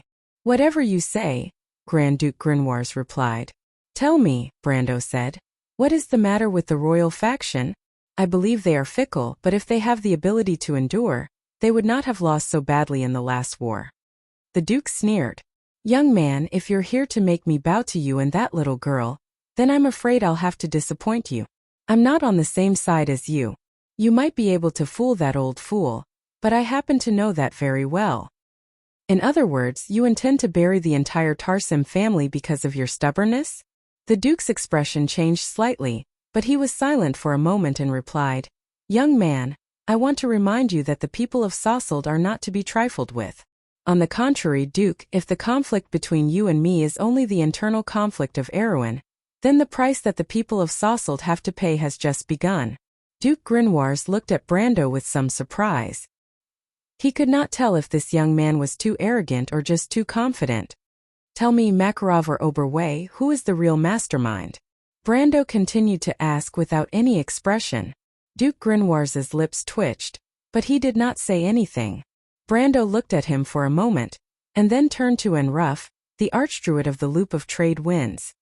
Elder Enruff, please inform the Loop of the World and the Archdruids. Ask them if they still remember the agreement from the previous era, and if they still remember Lady Martha's standards. Tell them that if the Silver Folk allow their scum to interfere with the mortal world, then I will have to personally start a mortal war, and destroy the last pride of the Silver Folk in a sea of fire. My lord, you? Go, they'll understand what I'm saying. Grand Duke Grinoelson frowned at the scene. He could not believe that a mere Count Tonagel dared to talk to the Druid's Ring of the World in such an arrogant tone, not to mention that the other party had even shamelessly claimed to destroy the Silver Folk. It was as ridiculous as the small states along the Silver Bay claiming to destroy the crew's empire. But what surprised him was that the Archdruid from the Loop of Trade Winds bowed respectfully to Brando with a complicated expression, and then left. Duke Grinwar certainly understood the relationship between the Tonagel and the Druids of the Loop of Trade Winds, but he did not understand why Brando showed him this scene. Did he want to scare him with these big words? This was simply too laughable. But his frown only lasted for a few seconds. Not long after Enruff left the tree hall, a white light suddenly flashed in the center of the hall, and a silver fairy appeared there. It was obviously spatial magic, and it was the legendary ultra-long-distance teleportation. Grand Duke Grinwars was not an ignorant ordinary person. He knew at a glance that the other party must be an ally of the Bugas, the Light Fairies, and the only fairy clan in the world that was good at law magic. Needless to say, the other party must have come to this place through the ultra-long-distance directional teleportation circle of the Bugas. And just as Duke Grinwars was shocked by this scene, the fairy lady spoke. She said to Brando somewhat sternly, Brando, you can't do that. Although the private actions of the Sasseldans have seriously violated the principles of the Silver Alliance, you can't let the entire Silver Folk bear this mistake. Lady Tanya. Brando only needed to hear the voice to know who had come, although he did not expect the Bugas to come so quickly. Although the Bugas and the Loop of the World had different ideas, as a remnant of the order of the previous era, when he asked Enruff to inform the Loop of the World, the Bugas should have received the news immediately. After all, for them, this should be the most urgent situation next to the coming of dusk. But Brando was not interested in the Bugas' reaction. He was even a little annoyed. The petty actions of the Sasseldans could not be hidden from the Bugas. What they did in Erewhon was almost transparent to the other Bugas from the beginning. The so-called shocking of the entire Silver City state seriously violated the principles of the Silver Alliance. If it was someone else, they might have considered it, but Brando did not care at all. He was very clear about the Bugas' code of conduct. The Bugas obviously put the arrival of the Dusk Army as their primary consideration. As for the violation and even betrayal of the Sasseldans, although it also annoyed them, it was also a secondary matter to be dealt with. It was because of this thinking that the Bugas ignored Erewhon in the first place, because they could come back and clean up the mess at any time anyway. And as for what kind of upheaval would happen in the mortal world because of this, and how many people would pay the price of their lives, that was naturally not within the scope of the Bugas' concern. The arrogance of the Cloud Dwellers was vividly displayed at this moment. Brando could even guess that the Sasseldans were taking advantage of this mentality of the Bugas. As citizens of the Silver City State, They knew the cloud dwellers better than anyone else. By the time the Bugas came back to deal with them, they would have already helped their masters get what they wanted in Erewhon. Brando knew the rules of the game of the Bugas, but now he had returned to Erewhon, so the rules of the game had to be reformulated. Since the Bugas felt that the fire of Erewhon had not yet burned them, then he would add fuel to the fire. Since you don't care, then I'll make you care about it. Brando looked at Tanya somewhat indifferently. To be honest, not only the Bugas, but he was also very dissatisfied with this fairy lady. After all, she had a good relationship with Her Highness the Princess, but she also ignored everything that happened here and watched Grafine fall into danger. Seeing Brando's expression, Tanya was slightly stunned and she sighed. I'm sorry, Brando, I know you blame me. No, I don't have to blame anyone, Brando said mercilessly. I only make a simple choice. I will declare war on the Sasaldans, or on all the silver folk, depending on your answer. No, you can't be so capricious, Tanya said with some annoyance. The most important thing now is to fight against the invasion of the Twilight Dragon. If you rashly start a wizard war, the silver folk and the mortal kingdoms will turn into a sea of fire, and we will fail completely. But before that, the silver folk will lose the authority from Tiamat because of the all-out war with the mortal world. You will lose your status as the world's guardian and the right to be arrogant. You know all about it? Tanya's eyes widened in surprise. Brando did not answer. Ever since he received the highest authority from Martha in the stagnation realm, he had understood everything. This was an era of mortals defined by Martha, and it was impossible for power to be unrestrained. In the game, the Wizards' War eventually destroyed themselves, and the Slate War caused the Bugas to fall to the mortal world. This was the root of all this. The fairy's face became serious. She hesitated again and again before she admonished. Brando, you have to consider the price of doing this. I understand your hatred for the Sasaldians, but are you going to let it blind you? You still don't understand, Lady Tanya. This is not hatred. Brando shook his head gently. What I see clearly is that the arrogance of the Sasaldians comes from the Bugas, and it is precisely because of the silver folk's self-indulgence that all this has happened. This is not only the responsibility of the Sasaldians, but the responsibility of all the Bugas. He paused for a moment, then answered word by word. However, you still deal with this responsibility with arrogance, so I think that such a silver alliance is no longer enough to fulfill the heavy responsibility that Lady Martha has given you. Lady Tanya, you can't save our world. Tanya took a deep breath, and a surge of anger suddenly surged into her chest. Since when had mortals dared to be so rude to the people of the clouds? Don't they understand who has been guarding this world? But she glared fiercely at the young man, but did not dare to speak arrogantly, because she knew that the other party had the ability to perish together with them. Should she endure the humiliation, or should she turn into ashes with the mortals? She was in a dilemma for a moment, but Brando seemed to have seen through her thoughts and said lightly, Lady Tanya, I didn't take any chances from the beginning. If you still think that the mortals have stolen your authority and refuse to accept your charity, then please choose the second path. Because I believe that although the people of the earth are humble, Lady Martha has already given them her blessings, and they will eventually complete their self-redemption. Use their power to split open the era that belongs to them, and those who stand in the way of all this will eventually turn into ashes. Whether it is a god or a demon that destroys the world, the fairy lady did not say a word. She almost couldn't help but curse several times, but after a long silence she silently closed her eyes, as if listening to something several times. She couldn't help but shake her head at first, then finally nodded, then shook her head again, frowning. All right, she said in her mind. Let's see the final madness of these arrogant people. A bitter laugh came from the void.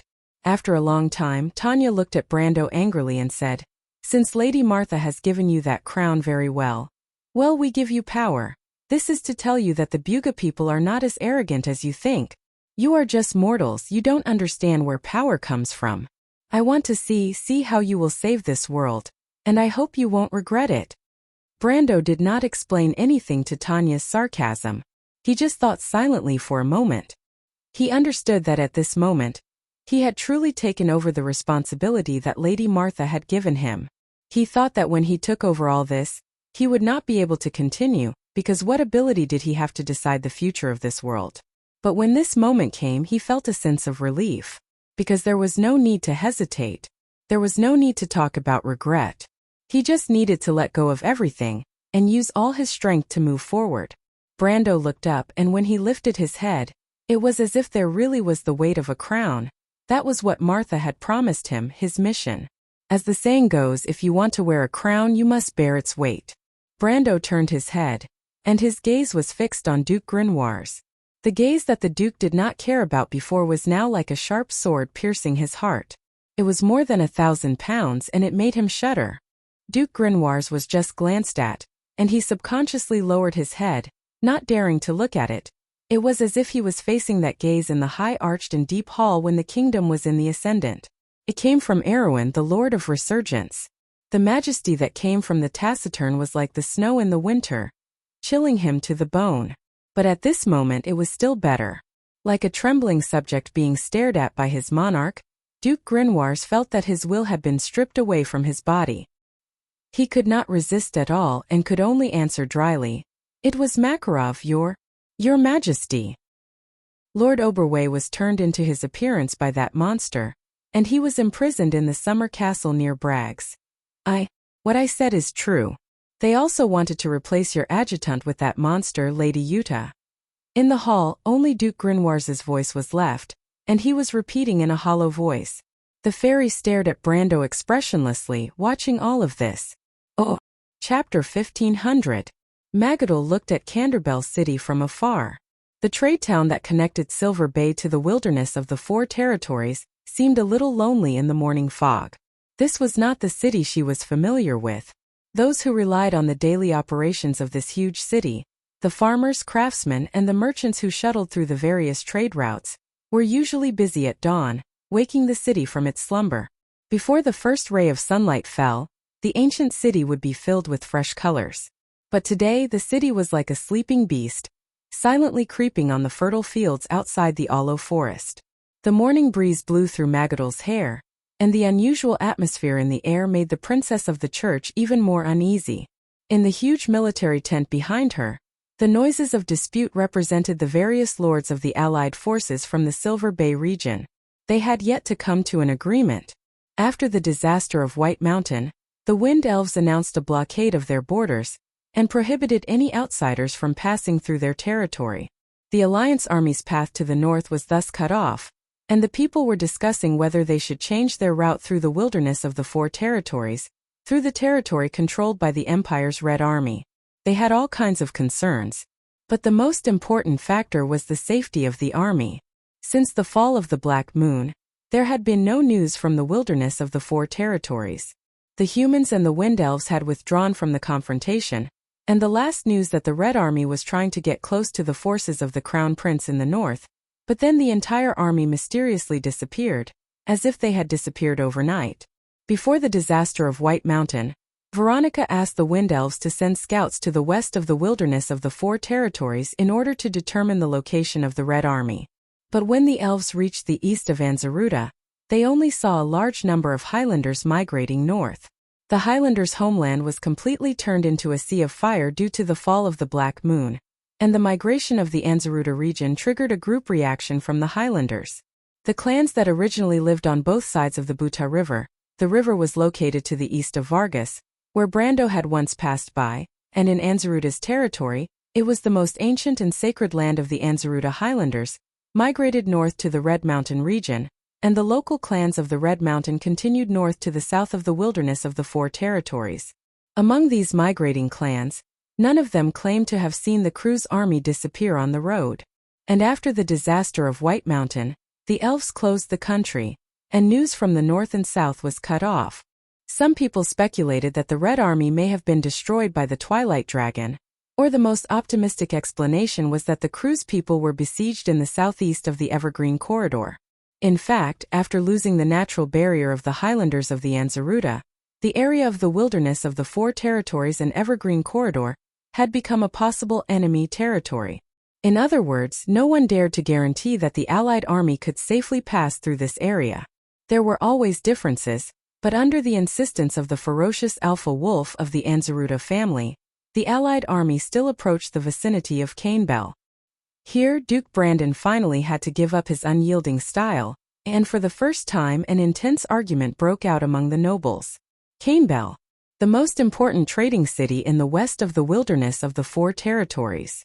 After passing through this strategic hub, they would only need to walk for another 2 to 3 days to reach the safe southern border of the Al-Kash Mountains.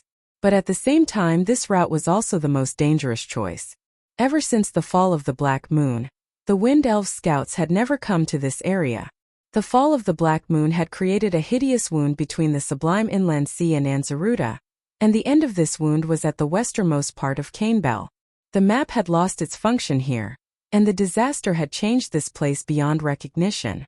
It was more like a black hole that chose people to devour. With the appearance of the first ray of sunlight, the morning breeze began to warm up. But the scouts that were sent out had yet to return. Magadol knew that the people's hearts were becoming more and more unstable. Without any warning, a coarse and large hand was placed on her shoulder. This princess Ontuabarua was slightly startled and turned her head. Her blue eyes were filled with worry and surprise as she looked at her grandfather. When she opened her mouth, her voice was so light that it seemed to be able to break the silence of the morning. "Grandfather, why are you here? Aren't you in the tent persuading everyone?" As you can see, persuasion is only effective at certain times. Everyone knows the danger ahead. The old duke walked to his granddaughter's side and looked at the horizon as he replied. Magadol shook her head. This was the war with the dusk. It was a legend written in the history books, but they were unlucky to be here. But everyone knew that if they retreated back to Silver Bay, they would not be able to survive. "Mr. Brando would not lie to us," Magadol said crisply. "Perhaps there will be deaths, but we still have a chance to win." That person, he had never let down those who trusted him. She had seen it with her own eyes. "I also believe in him. After all, he is the descendant of that person. I have seen the same shadow in him. I believe that they are both people who can change everything." The old duke recalled the time when he met Brando, but what he saw was a silver sea, countless fluttering spears and flags, and in the vast wilderness, the knights were chanting the name of that person. But in the end they all turned into a single note. "Victory! Victory! Victory!" That tall figure stood motionless, until it became a monument that was engraved in everyone's heart. Behind it was an ancient family name. "Then why don't you say it clearly?" Magadol asked. Brando shook his head. "Everyone is brave enough. What more can you ask for? But bravery is one thing. Being afraid of death is not cowardice. The key is that people know the value of death. A worthless death is dishonorable. But Lady Veronica is still waiting for us. Babel Fortress is in danger. We promised Mr. Brando. That's why I'm standing here with you, isn't it?" The old man winked cheekily at his granddaughter. "I hope the scouts can bring back good news from Candlebell City. If Lady Martha can still hear our prayers, it means that she has not given up on her children." The wind blew in from the wilderness outside Candlebell City. The two suddenly stopped talking and turned around at the same time. The morning fog had retreated into the depths of the forest. The forest in the distance was undulating like waves, and the wind was mixed with the rustling of the leaves. But Magadol suddenly realized that under such a natural sound, the fierce argument in the tent had disappeared. Did the lords come to an agreement? How could it be? They would not be able to solve the problem without arguing for at least an hour. Brando was an experienced general. He immediately pulled out his sword and protected Magadol behind him. Before he could finish, Duke Malvis from the Swordpoke Forest came out of the tent. "Behind! Behind!" The latter screamed with a pale face. When he walked out of the tent, he tripped and almost fell into the brazier. If it weren't for the guards at the side who quickly caught him, he would have died. Brando took him from the guard and helped him up, trying to wake him up. At the same time he asked, "Damn it, what happened?" He looked into the tent. The tent was in a mess. "Huang! Dusk!" Duke Malvis stuttered and tried to push Brando away. "Look at you, you good-for-nothing brat from the Malvis family. Wake up!" The old duke angrily threw him to the ground and grabbed his collar. "What the hell happened? Tell me!" he roared. Duke Malvis seemed to have woken up. His eyes regained some focus. He opened his dry and cracked lips and was about to say something. But at this moment, a scream attracted Brando's attention. He turned around and saw a few knights rushing out from the forest in that direction. "My lord, our scout is back!" the knight shouted. Before he could finish, a man covered in blood was carried over. He was still conscious and shouted, "My lord, we found them!" "They who?" Blank threw Malvis aside and asked with a frown in that direction. "Cruz's men, the Red Army." "What?" The old duke was shocked and asked, "Where are they?"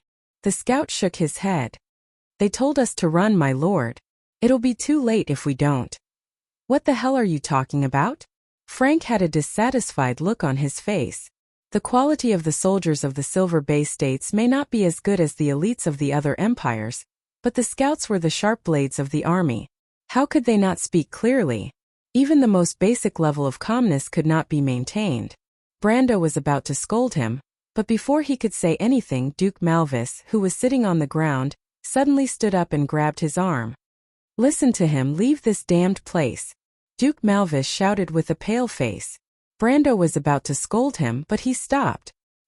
He seemed to have realized something and pushed Duke Malvis's hand away. He walked quickly to the edge of the forest and looked towards the northwest of Candabel. It was in the opposite direction of Candabel City. The vast forest formed a sea of green, and there seemed to be a few inconspicuous black dots in the sky. Brando, the White Wolf Grand Swordsman, was very sensitive. This was not the first time he had seen such a scene in the 60 years of war. He knew that it was not dust on the horizon, but a large group flying in the sky. Other than the migration of migratory birds, there was only one other situation that would cause such a scene. That was war. The old man turned around. He knew that he might have encountered the worst situation, but he still maintained a calm expression. He asked his subordinate, "Where are Cruz's men?" Perhaps every minute and every second would determine life and death, but as the former commander of the Allied army, this was not enough to make him nervous. Some people had experienced the most tragic war, and those who survived were only fulfilling the promise of living for those who had died. Moreover, they were still burdened with the lost glory. There was no situation that could make these veterans bow their heads. The war they had experienced was once known as the Perennial War. It was a battlefield where they danced with death. "We guessed wrong, sir." The scout was almost crying. "Cruz's men have been fighting against those monsters in Candabel. They intend to bypass Babel Fortress and attack the hinterland of St. Tossel. Cruz's men sent a messenger to ask for help, but they did not arrive." Brando took a deep breath, as if he needed to let the cold air fill his lungs again to calm himself down. Duke Malvis stumbled forward and grabbed his arm again. "Let's go, Uncle Brando." In a moment of desperation, he almost called out the name he used to call this strict elder when he was young. At that time, his father was still alive, and he was not the master of the Malvis family yet. Behind there are also those monsters, countless of them. If we don't leave now, it'll be too late. It's already too late. Brando shook off this useless fellow.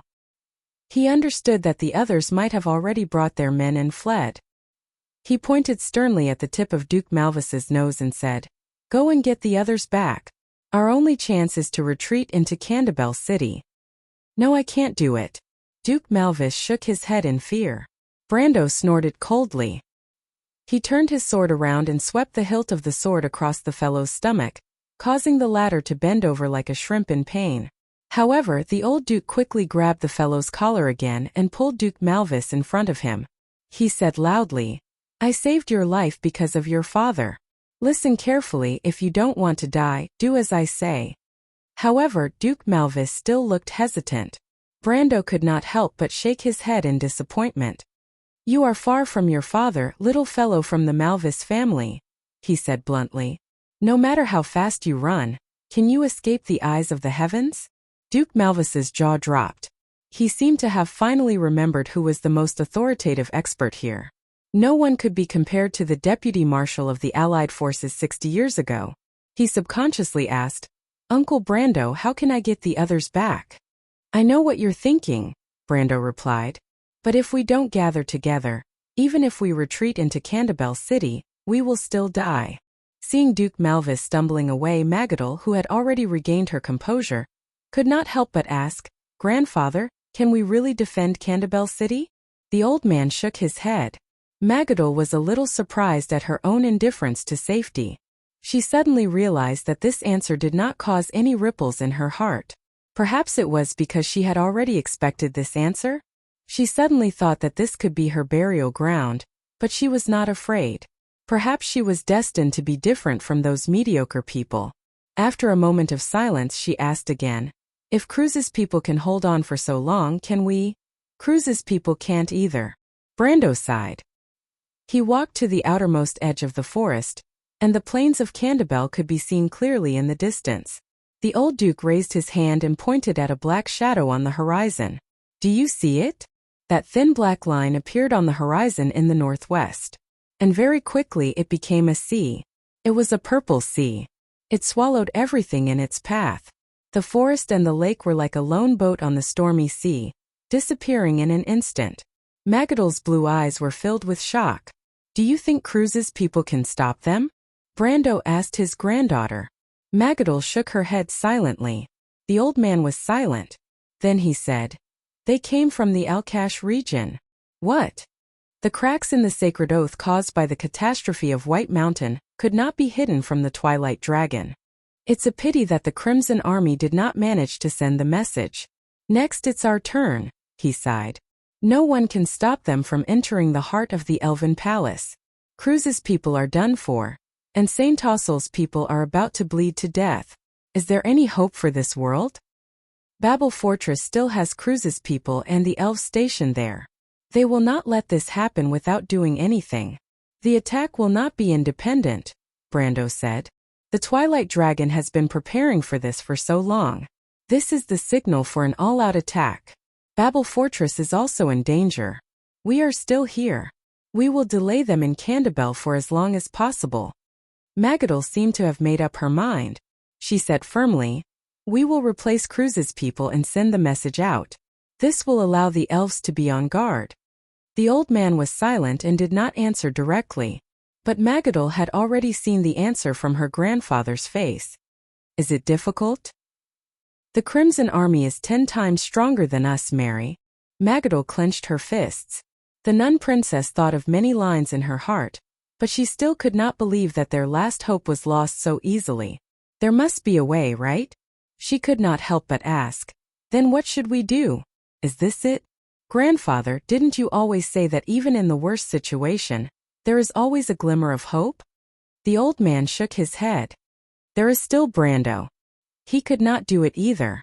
Even his grandfather could not do it." Brando thought to himself, perhaps the elves and Madara could put aside their differences and allow the undead army to enter. But even then he did not know how much they could save. Moreover, it was not so simple behind the scenes. Even he could not do it. Magadol kept her mouth shut. Perhaps it was because nothing could be changed. At this time the nun princess' heart calmed down. She did not know why, but at this moment, she recalled the conversation she had with Grafine in Vladapest. In the small hut, the cheers of the students on the field could be heard from time to time. In the white porcelain cup on the tray, the fragrance of tea rose in spirals. 2 girls whispered about their dreams and visions.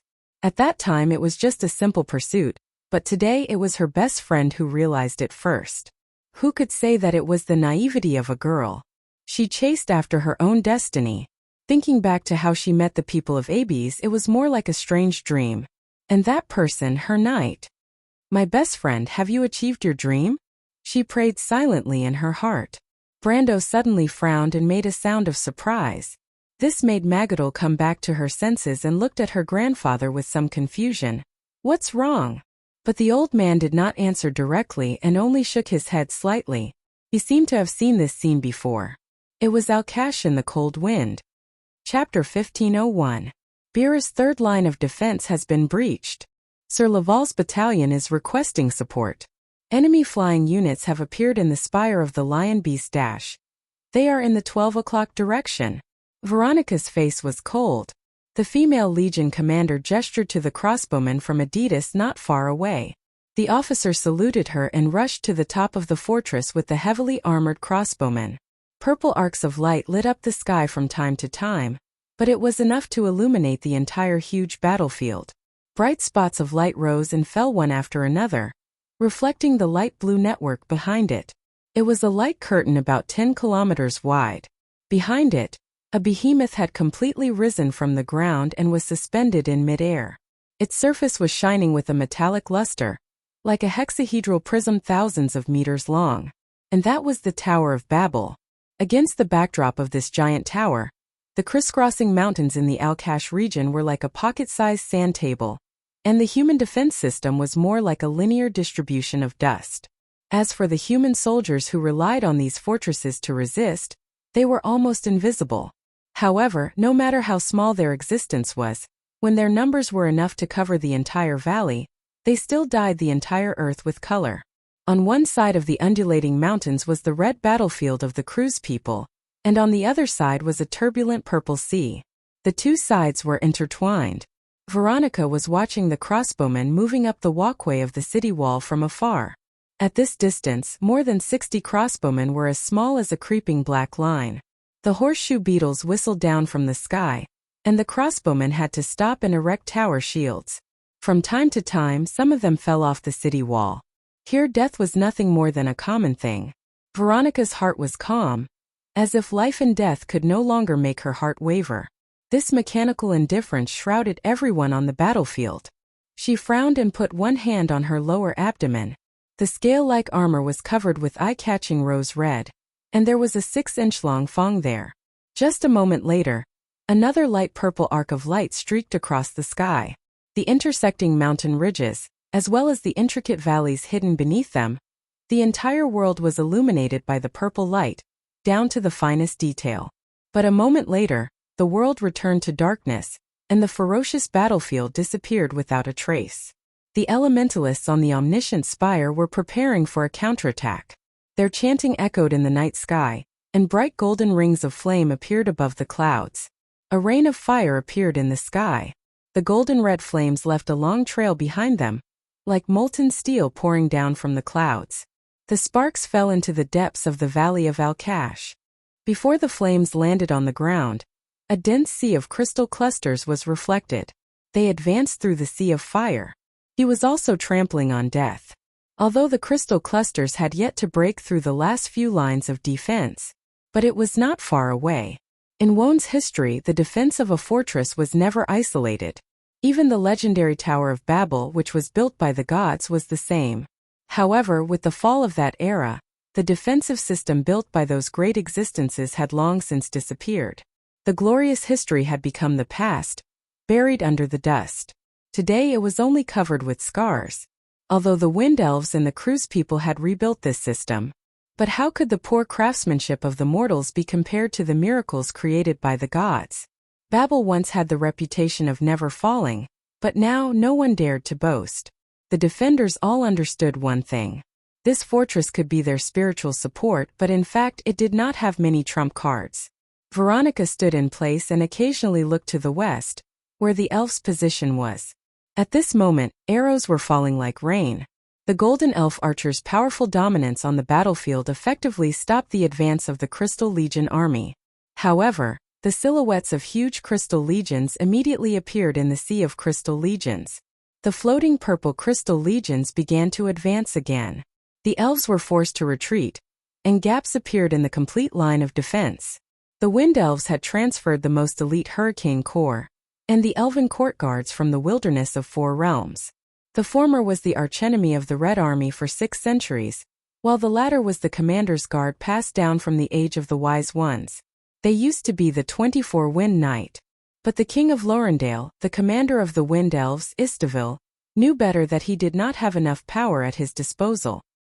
He had no choice but to divert half of the most crucial elven archers to support the human allies, or else the remnants of the green and black legions of the Kurlutzians, which had been painstakingly preserved from East Metz, would bleed to death in this war. This was a consideration on the battlefield, but more importantly, the elves valued their promise. Although the two sides had been mortal enemies several times in the past few centuries, the oath engraved on the slate 1,000 years ago also existed. Perhaps on this day, when the elves decided to choose such a place to die in battle, They would not hesitate to believe in the people behind them. Even if the other party was the cruise people. The battle had reached the most white-hot stage. Stormy waves were not enough to describe the offensive of the Crystal Cluster army. The human fortresses that were still standing at the forefront fell one by one. The knight who sent the order was reading out the names of the troops that had not fallen yet, but the list was getting shorter and shorter. Sir Marks and his Highland Infantry Battalion have asked for help. Sir Spruce is still there. Swordmaster Wade and his battalion are retreating. Parchments were thrown on the aisle one by one. Finally, there was one last parchment left in his bony hand. At this moment the third line of defense had collapsed. But there was one last reef in the midst of the raging waves. Sir Vala is still there. Sir Vala and the others have retreated into Fort Golden Falcon.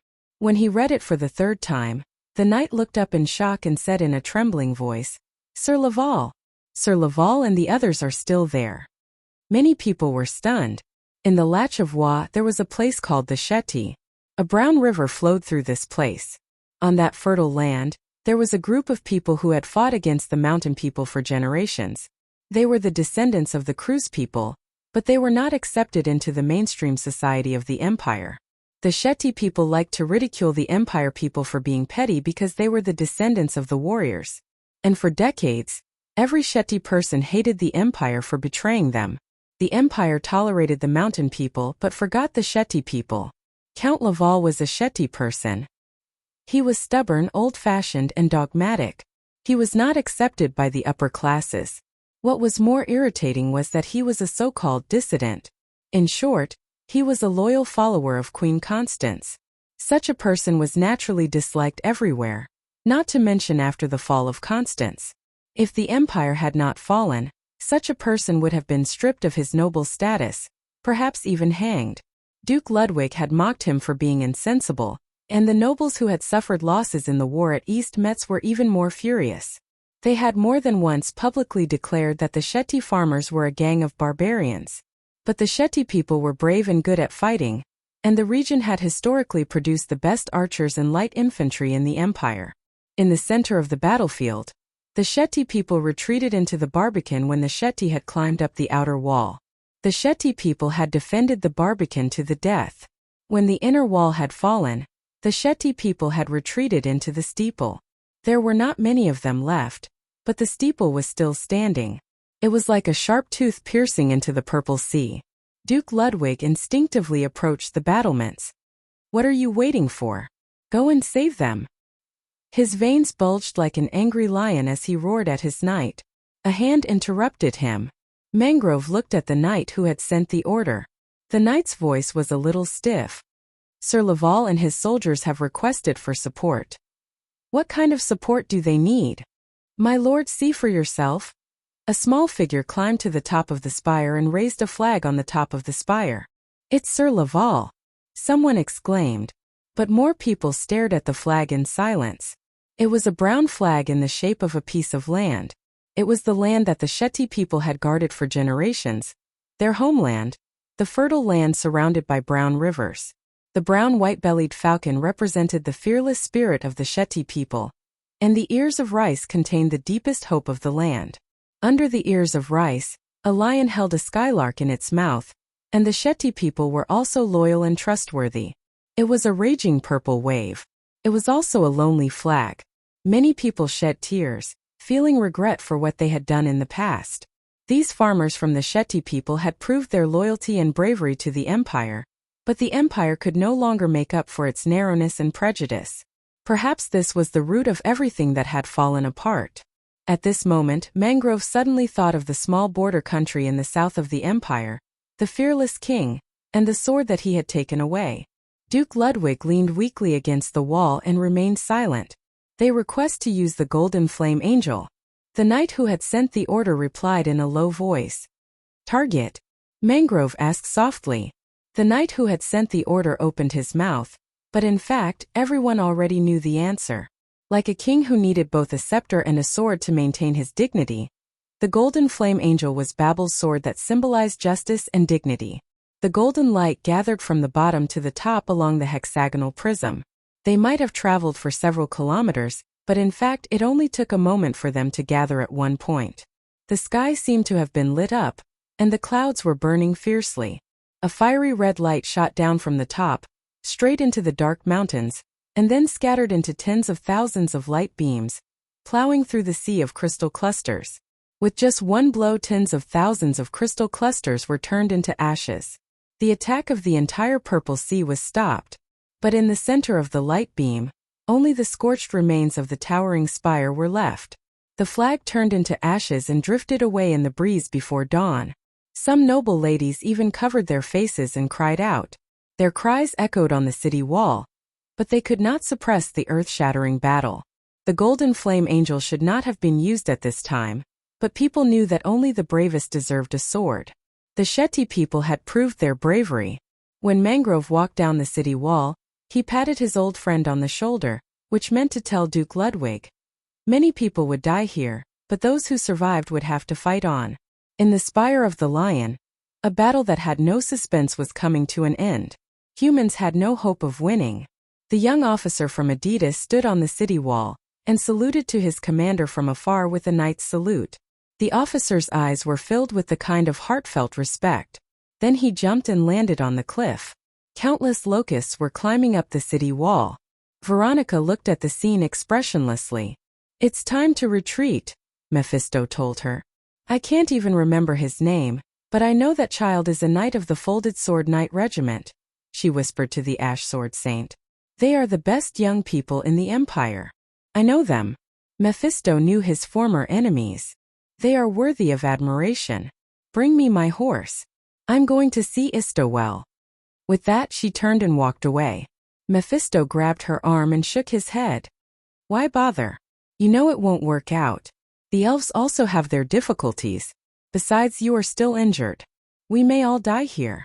"This injury is nothing," Veronica replied softly. "Do you want me to give up? We can still retreat now, but there will be nowhere to retreat." "Oh." Yeruda stared blankly at the mess left behind after the dispute. The table was overturned to the ground, parchments and map cylinders rolled to the ground. The elven guard stood awkwardly at the door, not knowing whether to advance or retreat. The King of Lorendale, who was wearing a black velvet coat and had a thin face, shook his head. He bent down to pick up the military map from the ground.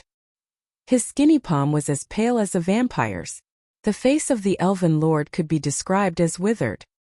His deep-set eyes seemed to contain a bright flame, but his lips were extremely thin, as if he was indifferent and extremely opinionated.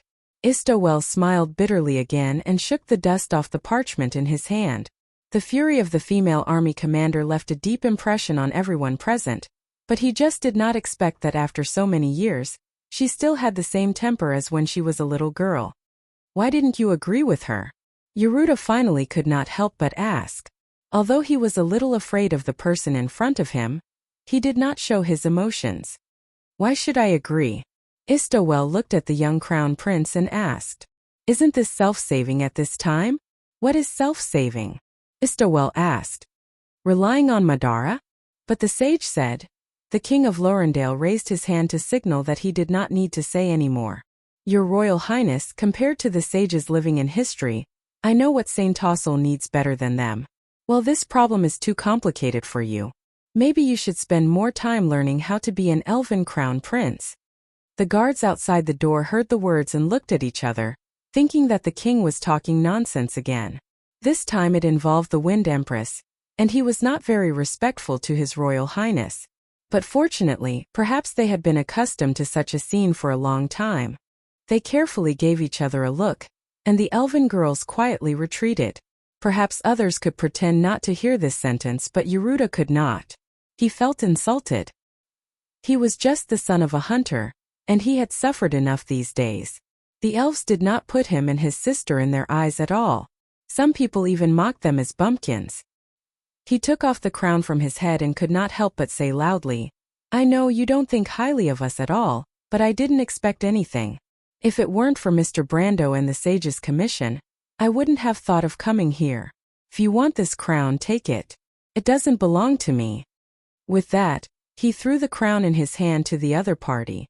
Istowell suddenly stopped and did not reach out to catch it. The crown fell to the ground with a thud.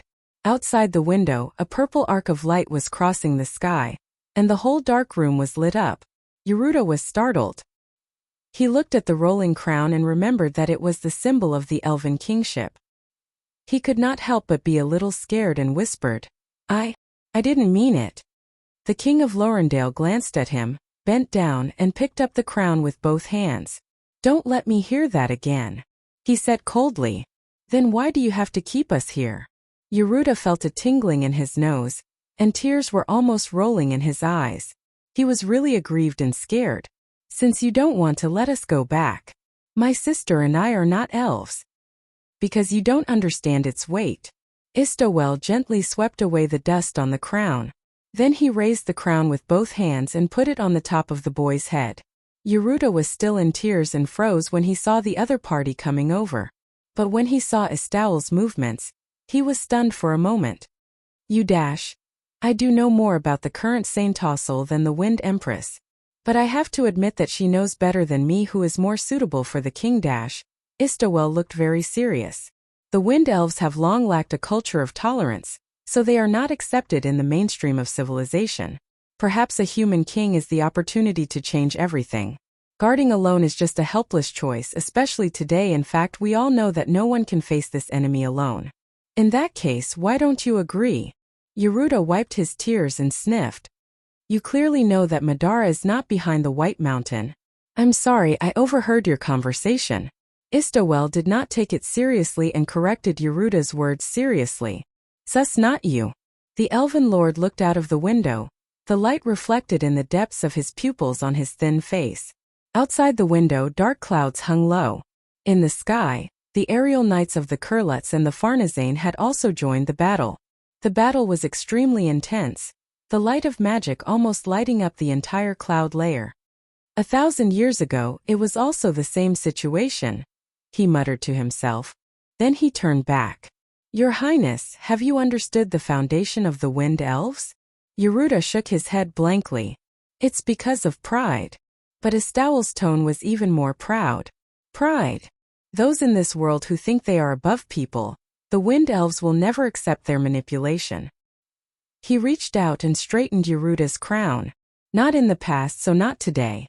Yaruta was stunned. He felt as if he understood something, but he was not sure. Chapter 1502. When Vahaina opened the door and entered the room, Delphian, the daughter of the Prime Minister, was writing something on the table. The room in the fortress was not spacious. It looked like a silver hexagonal beehive with a concave bed on one side of the wall. The desk was made of metal, and there was a chair beside it. The Prime Minister's daughter on the chair was wearing a wrinkled long black dress. She was wearing a long black dress that dragged along the silver floor. Her figure was graceful, and her long hair was like black sandalwood. Her entire body exuded a fatal attraction, but she was more like a black widow spider. When she saw Vahaina, she put the quill back into the ink bottle and looked up.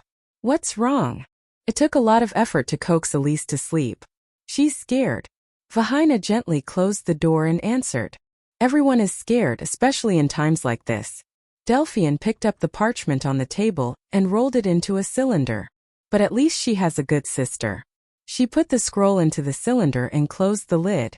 She then looked at Vahaina and sized her friend up. You've changed a lot. Vahaina's expression was calm. She was only wearing a simple military corset, and her blonde hair was tied up behind her head. She looked more like an ordinary female knight than the heiress of Mihodafen. After going through so many things, the arrogant and unruly young lady no longer had the air of arrogance. She had learned to be mature and tolerant. When she heard the Prime Minister's daughter's words, she forced a smile. Thank you. I was too childish in the past. Delphian put the cylinder on the table and gestured for Vahaina to sit down. How's the situation outside? I've been writing all this while. I heard that the crystal cluster's attack is fierce. It's bad. They seem to be endless. Our forces are already stretched thin. Vahaina nodded. Most of us are leaning towards retreating, but your grandfather and Lord Vala have not made a decision. As for the civilians who came with us, Mr. Nydevan has decided to evacuate them to the Loven Forest. My father is not a man of great importance, But he's more than capable of being a civil officer. Delphian mocked with a slight smile. She then changed her tone and said seriously, "But the civilians can leave, but the others must stay here. Oh, and other than the elderly and women, the young and strong among the civilians must stay as well." Vahina looked at her in surprise. "But the generals think that the Acropolis outside the fortress can last for 3 days at most. If we're trapped in the fortress, we'll be trapped to death." Delphian seemed to have expected Vahina's surprise and smiled. "It's not that serious. Our main problem now is that the undead army of Madara can't reach us. That's why our forces are stretched thin. And it just so happens that something as serious as the disaster of White Mountain happened at this time. The elves sealed the borders, and the army and Madara confronted each other at the border. That's why the problem seems to have become a dead knot. But it's just a seeming and not a real dead knot, because everyone knows, including the elven court itself, that the root of the problem is not the undead but the Bugas. Perhaps very few people have told you that there has always been a serious disagreement between our world and the Silver Folk. It's not difficult to find this when you look back at history. On the one hand, the weak mortals occupy the main resources on the continent, while the excellent and powerful Silver Folk can only choose to hide. On the other hand, the mortals themselves also have such an inferiority complex. We subconsciously fear the power of the Silver Folk. This suspicion has been around for a long time, even since the era of the War of the Holy Saints. And today, the distrust of the Bugas towards the mortals has deepened the contradiction.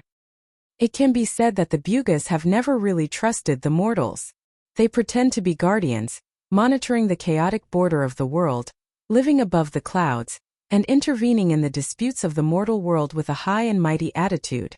More importantly, they have their own way of doing things and attitude, and we have never really understood what those wizards want to do, so we can't judge whether their attitude is good or bad. In fact, it is this attitude that has touched the sensitive nerves of the mortals, because whether it is the Cruise people or the Wind Elves, they have achieved their status through resistance. We will never allow the fact that the Dark Dragon is above the mortals to appear again, and the shadow of the Bugas behind the disaster of White Mountain has only magnified this uneasiness and put all the contradictions on the table. So to untie this knot and let Saint Tossel and Madara return to the negotiating table, we just have to change the attitude of the Bugas, and find the real mastermind behind the disaster of White Mountain. Vahina shook her head. But even if Saint Tossel and Madara return to the negotiating table now, it's too late. She sighed again. We don't have that much time. Of course there is. Delphian blinked. Do you trust me? Vahina was already full of admiration for her friend's wisdom. She nodded subconsciously, but then said with some difficulty, "But the decision of the nobles is not that easy to influence. If they see no hope, I'm afraid your grandfather and my father will make a decision. Then before they make a decision, we have to change everything." Vahina could not help but widen her eyes. Changing the decision of the noble assembly, was that something they could interfere with? If it was not for the fact that the person sitting in front of her was the flower of the empire, famous for her wisdom, and the eldest daughter of generations of Nidevan, Vahina would have thought that her friend had gone mad. Delphian was not afraid at all. She spoke frankly. "It's difficult for the average person, but you and I have a natural advantage at this moment. To change the decision of the nobles, we only need to win over a few voices with real weight. The Duke of Mihodafen, the Prime Minister of the Empire, the Great Holy See Vala, represent the local, central, and holy sanctum respectively. Plus your teacher, Madame Veronica. If the military is on our side, what can the rest of them decide?"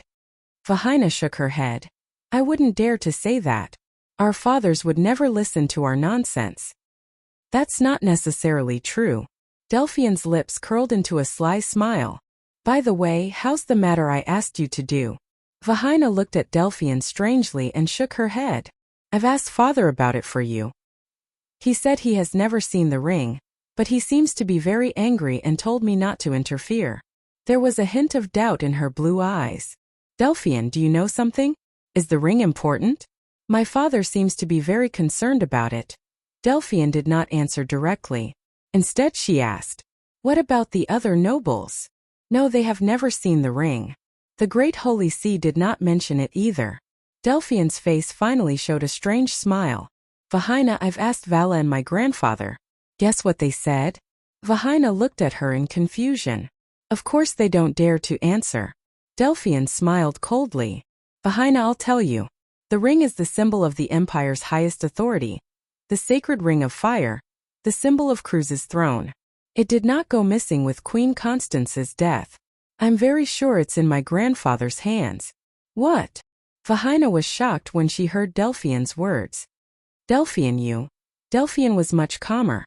In the Empire, there is only one way to change the decision of the Noble Council. That is His Majesty's decree. But Prince Lenoret is not the Emperor of the Empire yet. For the time being, the sacred ring of fire can represent the Empire's highest authority. But Delphine, the sacred ring of fire is just a ring. While it carries the agreement between the nobles and the royal family, the token itself does not represent the Kurlutz Emperor. Only when the heir to the throne of Kurlutz holds it will the agreement be binding. Don't forget that. Vahina was no stranger to the secret code between the royal family and the nobles, and quickly found a loophole and reminded her friend, I remember that Queen Constance did not appoint any prince to inherit the crown of the empire before she died, so even His Royal Highness, the eldest son of the Kurlutz Emperor, had to fulfill the Golden Flame ritual contract before he could inherit the throne. No, Vahina. Her Majesty had appointed a successor before she died. Delphian replied calmly. What? How is that possible? Vahina blurted out. Her beautiful eyes were filled with disbelief. Wasn't it rumored that she plotted to kill all the successors? Prince Lenoret only managed to escape because he took refuge in Erewhon. I saw it with my own eyes, Delphian said confidently. But of course she did not see it with her own eyes. She stood far away when Her Majesty entrusted her son to her. It was just a guess in her heart. Of course, she was now sure that her guess was accurate. Her Majesty had appointed a successor before she died. According to the agreement between the nobles and the king, she handed the ring to Great Saint Vala and my grandfather for safekeeping. Vahina was puzzled. You mean they hid Her Majesty's will? But that's unbelievable. Delphian, can I be sure that everything you said is true? Delphian showed a look of disdain. The reason is simple. The successor appointed by Her Majesty Constance is not anyone from the royal bloodline. Even though Vahina tried her best to hold it in, she could not help but cry out when she heard the news. She asked her friend with a trembling voice. Delphian, the successor appointed by Her Majesty, could it be you? Delphian covered her mouth and chuckled. She could not help but laugh. What are you thinking? You know this person too. He is not Her Majesty's political ally. On the contrary, they are enemies. Vahina frowned. The Queen of Silver had too many enemies. She couldn't even count all of them in the Empire, not to mention the vast sea outside the Empire. How was she supposed to guess? But for some reason, the first person that appeared in her mind was someone from Erewhon. She subconsciously looked at the Prime Minister's daughter. Delphian smiled. Perhaps it is the person you are thinking of. I've never thought of such a person. Vahina hurriedly defended herself without thinking. But the moment she spoke, she realized that something was wrong. Her face immediately turned red. She lowered her head, looking like an ostrich. The Prime Minister's daughter could not help but smile. But when she thought of her own ridiculous actions, she could not smile anymore. Her Majesty. Why would she choose Mr. Brando? Even though he is a count, he is still a noble of Erewhon. Vahina could not help but ask. Because from a certain point of view, Her Majesty is more far-sighted than any of us. Delphian also sorted out her emotions. A glimmer of light flashed in her light purple eyes. That was the kind of person she admired the most. Changing the decision of the nobles of Cruz is just the beginning. The Wind Elves, Fanzan, Madara's envoy, and the nobles of the Silver Cove who may arrive at any time. In order to convince everyone that there is still hope to defend this fortress, we must balance the forces of all sides. This is almost an impossible task, but there is still a possibility. The royal siblings of Saint Tossel, although their identities are rarely known, but at the critical moment, they will definitely be swayed by that person's opinion. And the old white wolf of Silver Cove, and now the nun princess, are even closer to him. The attitude of the Druids of Alaranta has long been known. And there is also a well-known fact that is, the Silver folk also support him. He's the only one who can fuse these fragmented powers together. Now all he needs is a stage. In fact, Her Majesty has already given him the key to this stage. That is the highest laurel of the crew's empire. She personally gave it away. That may be the last hope she left for the world. Delphian was silent. 1,440 years ago, the dwarf king Caliphan abandoned the covenant and withdrew from the holy alliance with the Temple of Earth. 1,130 years ago, the Hazel people and the four holy cathedrals announced a break. 1,000 years ago, the four holy cathedrals successively established their country. From that moment on, the sacred oath was no more. The covenant of the seven kings had long since ceased to exist. But perhaps on the sacred White Plains, the people may one day gather again, and when they choose the Holy King with the sword, a new era will begin. That time he will be the Flame King Gretel. And this time what kind of name will be engraved on the azure stone tablet? She clenched her fists. Vahina, we must fulfill Her Majesty's last wish and let the Holy Ring of Fire find its rightful owner, Delphian told her friend seriously. But I have to do something, so you must convince your father, my grandfather, Veronica, and Mangrove to support this matter. Me? Vahina pointed at herself, extremely surprised. How can I do that? Besides, what about His Highness Lenoret? That is his throne, aren't we going too far? And there are many nobles in Ludwig who support him, including General Mangrove. They will not support us. But they must support the Holy Ring of Fire. The nobles will not go against the agreement. Delphian smiled mysteriously. And this is not a plot to seize the throne, we are just borrowing it for a period of time, all for the sake of justice. I believe the Crown Prince will understand. Really? Vahina was a little doubtful, but she did not think that her friend would lie to her, not to mention that she did not know what was going on in the head of the Prime Minister's daughter. This is the agreement, Delphian winked playfully at her. And don't worry, I will convince His Highness Lenoret. Vahina was silent for a moment, but she finally made up her mind. She looked up and asked, Then what should I do? Delphian smiled, revealing her foxtail. You have the secret of the Holy Ring of Fire. As long as you can convince your father, my grandfather, and the great Holy See Vala, you can use the ring to influence the noble's decision. Although I believe my grandfather and the great Holy See are hesitant, you must understand that an agreement is an agreement. They will compromise.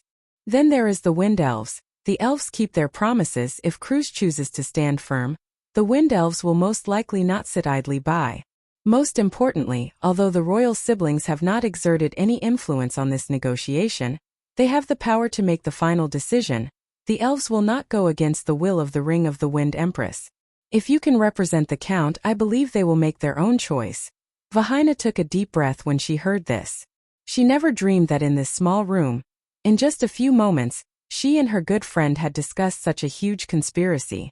This was not only a fight for the throne, but also the future of the continent. If what Delphian said was true, then did it not mean that they had decided the fate of countless people in just a few moments? Vahina could not help but re-evaluate her friend, as if she wanted to see how much ambition was hidden in her. What about you, Delphian? What are you going to do? Of course, to live up to your expectations. Didn't I say before? Delphine replied with a smile. That's what I'm going to do. At that moment there was a rhythmic knock on the door. Delphian looked up. It seems that the person I have been waiting for is here, she said. Vahina turned around and saw an unfamiliar lady standing outside the door.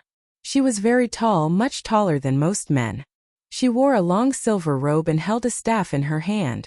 Her bright silver hair casually draped over her body. You're here, Mistress Mithril, Delphian said apologetically. I'm sorry about what happened to Mr. Rajak. That has nothing to do with you, the silver dragon sighed. Everyone can die in this war, and I believe that my lover died a worthy death. She paused for a moment, then spoke again. Let's go, Leviathan has already entered the battlefield. If we are any later, it will be difficult for us to leave this place. Delphian nodded, picked up the letter on the table and stood up.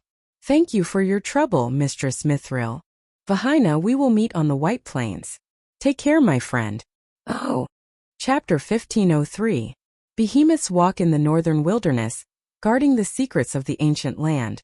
The crystal clusters were coming from all directions. Hippamera stood in the middle of the hill, her face fearless. She took a step back and slapped the ground with her hand. The silver stone gauntlet covering her right arm turned into water and flowed into the ground, forming a huge magic circle. A deafening roar came from the mountain path, and the ground shook. A runed stone colossus broke out from the ground. This elemental creature violently swept its hand, and the crystal clusters that were charging at the front immediately fell off the cliff or were sent flying into the air, shattering into pieces. Secret stone armor. 20 cost colorless divine equipment, +6/+6 equip. When equipped with this equipment, the creature has the ability of immortality. Shuffle this equipment into the graveyard.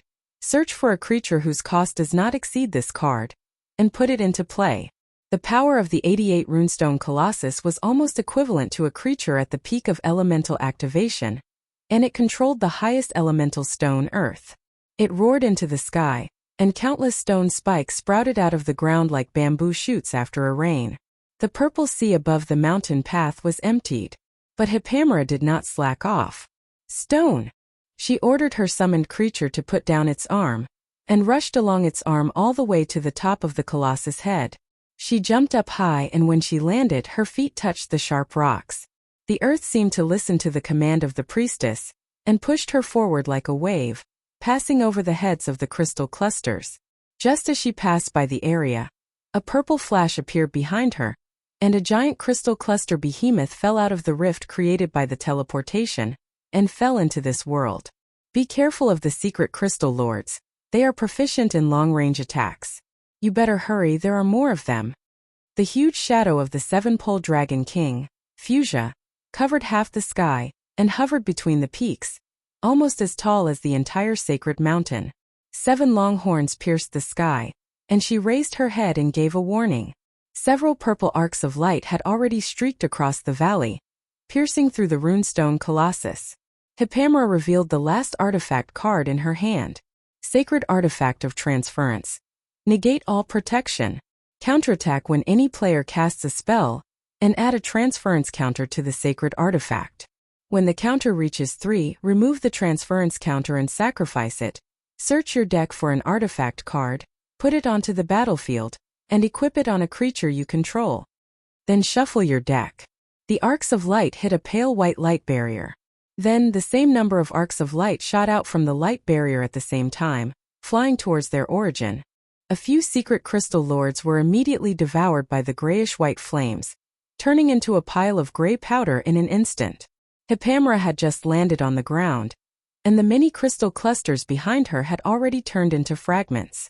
She raised her hand, and the runestone colossus in the center of the battlefield let out a wail and fell to the ground.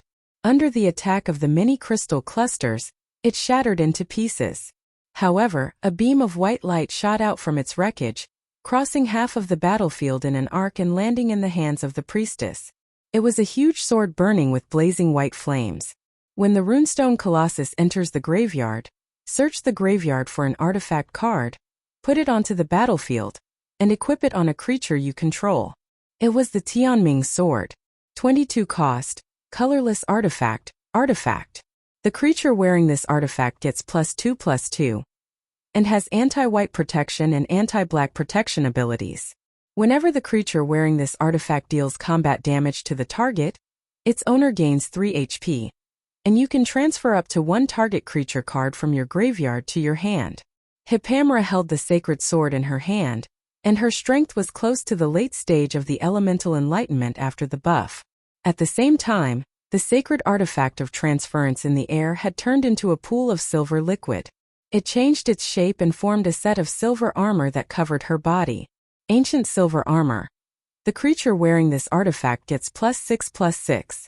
Whenever the creature wearing this artifact attacks, the target non-lord creature will be destroyed. The peak of the sacred mountain was already in sight. Hippamera raised her head, knowing that the final battle was in front of her. A huge creature was taking shape. It was a huge whale that cruised through the mountains.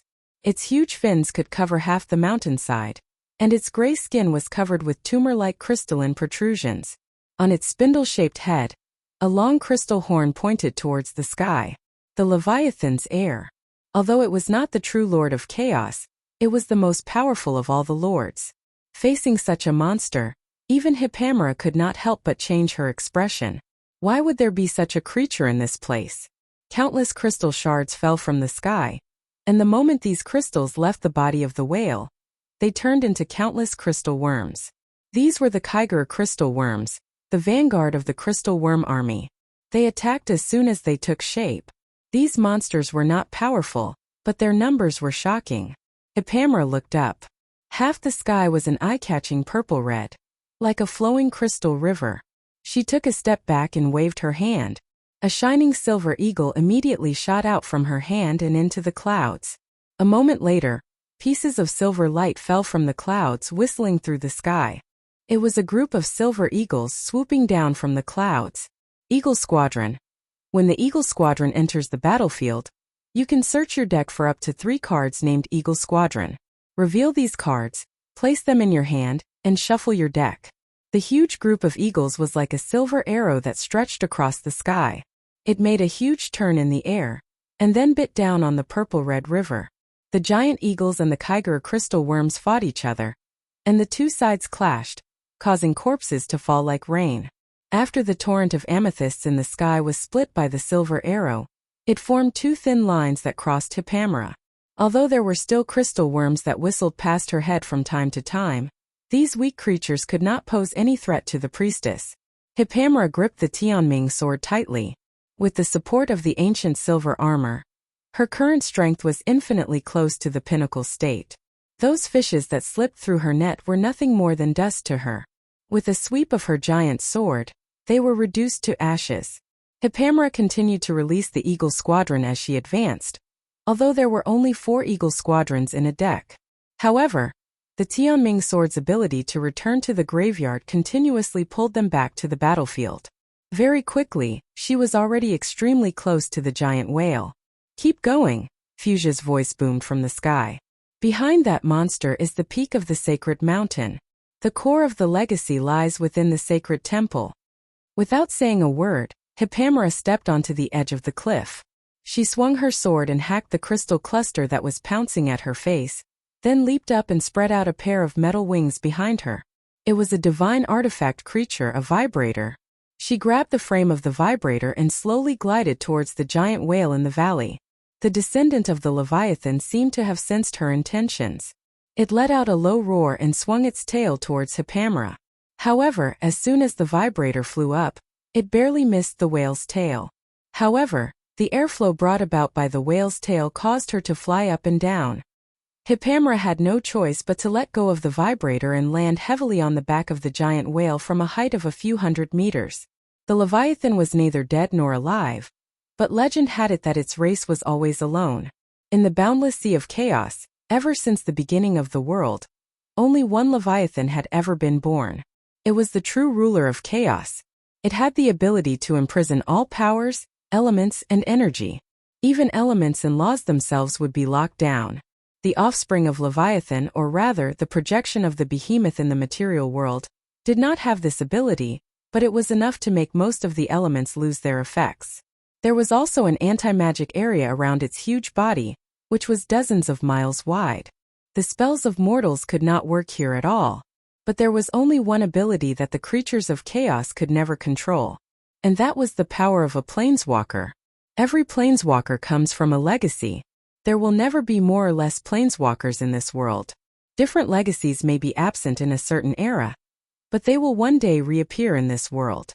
One of the legacies has been absent for a long time, but I can see the same flame and light in you. Hippamera raised her sword and let out a roar as she thrust it towards the central nervous system of the Leviathan. The sacred swordsman did not even manage to penetrate the crystalline layer of the Leviathan's descendant's back, but the planeswalker's flames had already burned through its entire body. The Leviathan roared and shook its body. The crystals on its back that looked like lumps fell off like mountains, revealing the smooth surface underneath. The priestess shouted again. It was hard to believe that such a quiet lady could make such a wild shout. She threw out a Phyrexia metamorphosis demon. This terrifying creature could become a replica of any divine artifact or creature on the battlefield. Hippamera caught the Phyrexia metamorphosis demon and turned it into another Tianming sword. Then she swung it down heavily. With another boost, Hippamra's power level had risen to the middle of the supreme realm in an instant. This slash caused the skin on the Leviathan's descendant's back to split open, but it did not bleed. Only gray mist gushed out from the wound. This time the whale's roar was more like a wail. Under the intense pain it crashed into the sacred mountain. A bright green net of light appeared from the front to the back of the mountain where the storm stopped. When the giant beast collided with the net, a miracle happened. Its entire body shattered like a crystal, instantly shattering into pieces. The power of imprisonment that shrouded the entire valley disappeared in an instant. Hippamra immediately felt the supreme realm returning to her body. She fell from the Leviathan's descendant's back, but now she could finally stabilize herself. The last obstacle had disappeared. The Keeger crystals that were flying in the air were flying around like headless flies, but the priestess ignored them. She flew against the cold wind towards the sacred temple. But at this time, the towering mountain of ceasing storms suddenly turned into a mist. The cold wind disappeared, and the surroundings seemed to have fallen into a dark space. Hippamra felt her feet touch solid ground in the next moment.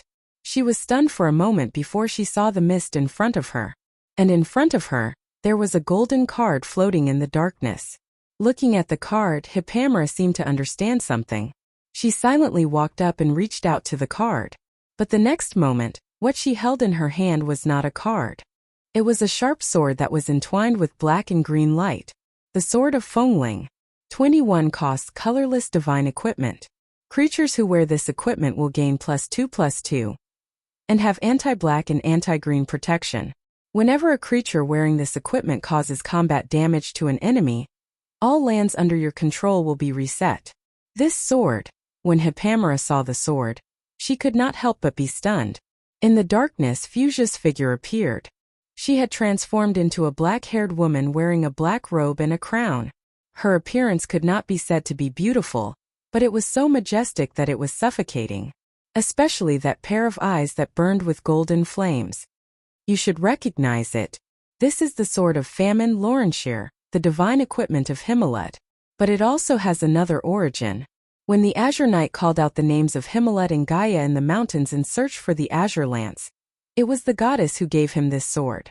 It was not for him to break through all the obstacles and finally gain the favor of the heavens. Fuchsia quietly narrated. But it is not just a sword but a legacy. It is very different from the Truth Society and the Arbiters. The Planeswalker legacy of the Azure Knight comes from the organization of Gaia. It is a rare Planeswalker legacy with the duty of guarding. Since the era of the Azure Knight, it has not had a second successor. Until today. This is my Planeswalker legacy? Hippamra asked with a little surprise. She repeatedly observed the sword in her hand. It was the sacred item of the goddess she worshipped. Everything was so compatible. It is called the Majestic Mountain Armament. It is a set of rare equipment cards. Not only can it protect you, but it can also protect your Planeswalker master. Its power, I believe you have already experienced it. Fuchsia replied. Can I take it with me? Of course, it is already yours. Hippamra took a while to calm down. She silently turned the sword into a golden card, and then watched the card disappear in her hand. She was wounded all over. Her face, her body were all red with blood. The wounds were painful, but at this moment, her heart was unusually calm. Some of the things that she believed in were like towering mountains that reached into the clouds, possessing a broad and comforting power. Hippamra raised her head. There were still some doubts in her heart. The crystal clusters that appeared in the illusion did not seem to be real projections. Especially the few Lord-class creatures that appeared at the end, their power was obviously incompatible with the illusion she encountered at the beginning of the illusion. What happened outside? Where is Medisha? She will be out in a moment. Fuchsia answered. Before she finished speaking, the silhouette of the silver elf princess appeared in the darkness. Hippamra couldn't help but widen her eyes. What she saw was a head full of long hair that flowed down to her ankles, so beautiful that it made people jealous. The elf princess was barefooted, her silver eyes empty. She held a silver spear in her hands and was in a daze. Medisha. The priestess did not dare to recognize her. In the past, Medisha looked like a young princess, but now she looked like an elegant goddess. Fuchsia gently pressed Hippamra's shoulder. Don't disturb her. She is not like you. She used to be an undead. The Planeswalker's legacy has completely changed her nature. You mean Miss Medisha has truly come back to life? Hippamera asked excitedly. If the Lord knew about this, he would be overjoyed. It's much more complicated than that. A Planeswalker's power doesn't matter if she's dead or alive. She nodded in the end. But you can basically say that she's a real Planeswalker like you. Miss Divine Official couldn't help but take a deep breath, revealing a happy smile. At this time, Medisha finally snapped out of her daze. Her ethereal eyes regained their luster. She noticed the changes in her body and subconsciously looked at her hands. When she saw that her pure white fingertips were no longer that intimidating snow white, and that her sparkling skin revealed a trace of healthy red color, tears involuntarily slid down her cheeks. Medisha wiped her tears and turned around. Lady Fuchsia, why did the dusk species appear in this place? They are not projections, right? Hippamela couldn't help but be startled. She didn't expect Medisa to encounter a dusk species. Could it be that the monsters in the illusion were not illusions? She subconsciously looked at Fuchsia. The Seven Dragon King nodded. That is indeed the case. Did something happen outside, Lord Dragon King? Take a look for yourselves. Fuchsia waved her hand, and a large crystal ball appeared in the darkness. She tapped on the crystal ball and all kinds of images appeared on it. Hippamera and Medisha recognized that it was the scenery outside the elemental boundary. There was a shallow sea, a scorching river, and even a mountain where the storm stopped. However, these places were no longer the same as before. The shallow sea was torn apart by a powerful force, and the water elemental and seawater were flowing into the void. Part of the seawater flowed into the scorching river, causing the fire elemental realm to be engulfed in a sea of mist. At the bottom of the elemental realm, the scorching river had dried up, and the lava had cooled to a black color. The mountain where the storm stopped seemed to have broken down from the middle. The wind elemental wyverns that once lived here were nowhere to be seen. The shattered mountain range floated in the void. As for the wind, it had stopped long ago. Only purple lightning could be seen flashing between the gray, lifeless rocks. Since the fall of the Black Moon, the elemental realm had long collapsed. The creatures that used to live in the elemental realm, especially the fairies and other elemental creatures, had long fled to the inner world. It was a well-known fact that the elemental realm had become a cage that sealed the dusk dragon. However, Hippamera and Medisha did not understand why Fuchsia showed them this thing. Medisha frowned. She looked at it for a while and noticed something strange. Where's the yellow dusk dragon? She asked. Isn't it there? My lord and sage Eloranta personally sealed it in that place. Hippamera suddenly stopped talking. She could not see anything in front of her. The dusk dragon has broken the seal? Medisha suddenly thought of a terrifying possibility, but she still could not believe it. That seal can bind it for at least 3 years, right? How can this be? Don't worry, its body has not completely left. Fuchsia shook her head and replied. But someone has once again awakened its body in the material realm. Humph, there are really countless moles among the mortals. Miss Roman. Medisha suddenly remembered something and could not help but exclaim. Although the dusk dragon's body was sealed outside the elemental realm, its other body, the merchant lady, had always been in the material realm. Everyone had neglected this fact. Can you find her, Dragon King? Hippamera could not help but ask anxiously. No one wanted to see the dusk dragon roaming the world without fear, even though the merchant lady herself did not have much power. This time, Fuchsia shook her head and replied. Since she has sneaked into our world, it is obvious that she will not let us find out so easily. But the dusk species you encountered before is indeed related to this matter. She pointed outside the elemental realm and said, although I do not know what this fellow is up to, the Sea of Chaos has begun to stir. The Dusk Army is attacking Wone from all directions without any regard for the cost. With this level of attack, the forces of chaos that have infiltrated the elemental realm are not small. We are only the beginning. I believe that the continent has already turned upside down. Then we must return to my lord's side immediately. Medisha immediately reacted. Erwin might be in trouble too. Hearing this, Hippamela immediately nodded her head, obviously eager to return home. Fuchsia looked at the two of them and hesitated for a moment but finally nodded. It seems that it is necessary. In a sense, you are my students. I will go with you. Oh. Chapter 1504. November, the month of frost. Cold winds howled across the grassland. Grass was withered and snow was falling like goose feathers. This year's winter was particularly difficult for the lion men of Toquinen. The failure of the expedition, the endless internal strife, the various clan leaders shirked their responsibilities and argued with each other. Some areas in the south and west were rumored to have fallen into eternal night. Large numbers of cattle and sheep died in the snowstorm, and refugees came from all directions, making the situation even worse. It was as warm as spring in the thick leather tent. A bright flame burned on the matchstick, making a crackling sound. Sparks occasionally rose and climbed up the dark bottom of the pot. A lamb rib was cooking in the pot. A thick layer of oil was bubbling on top of the meat. The air was filled with the aroma of meat, mixed with the aroma of plant tubers. Nair's eyes were a little dazed. The way the lion people counted the years was slightly different from other civilizations.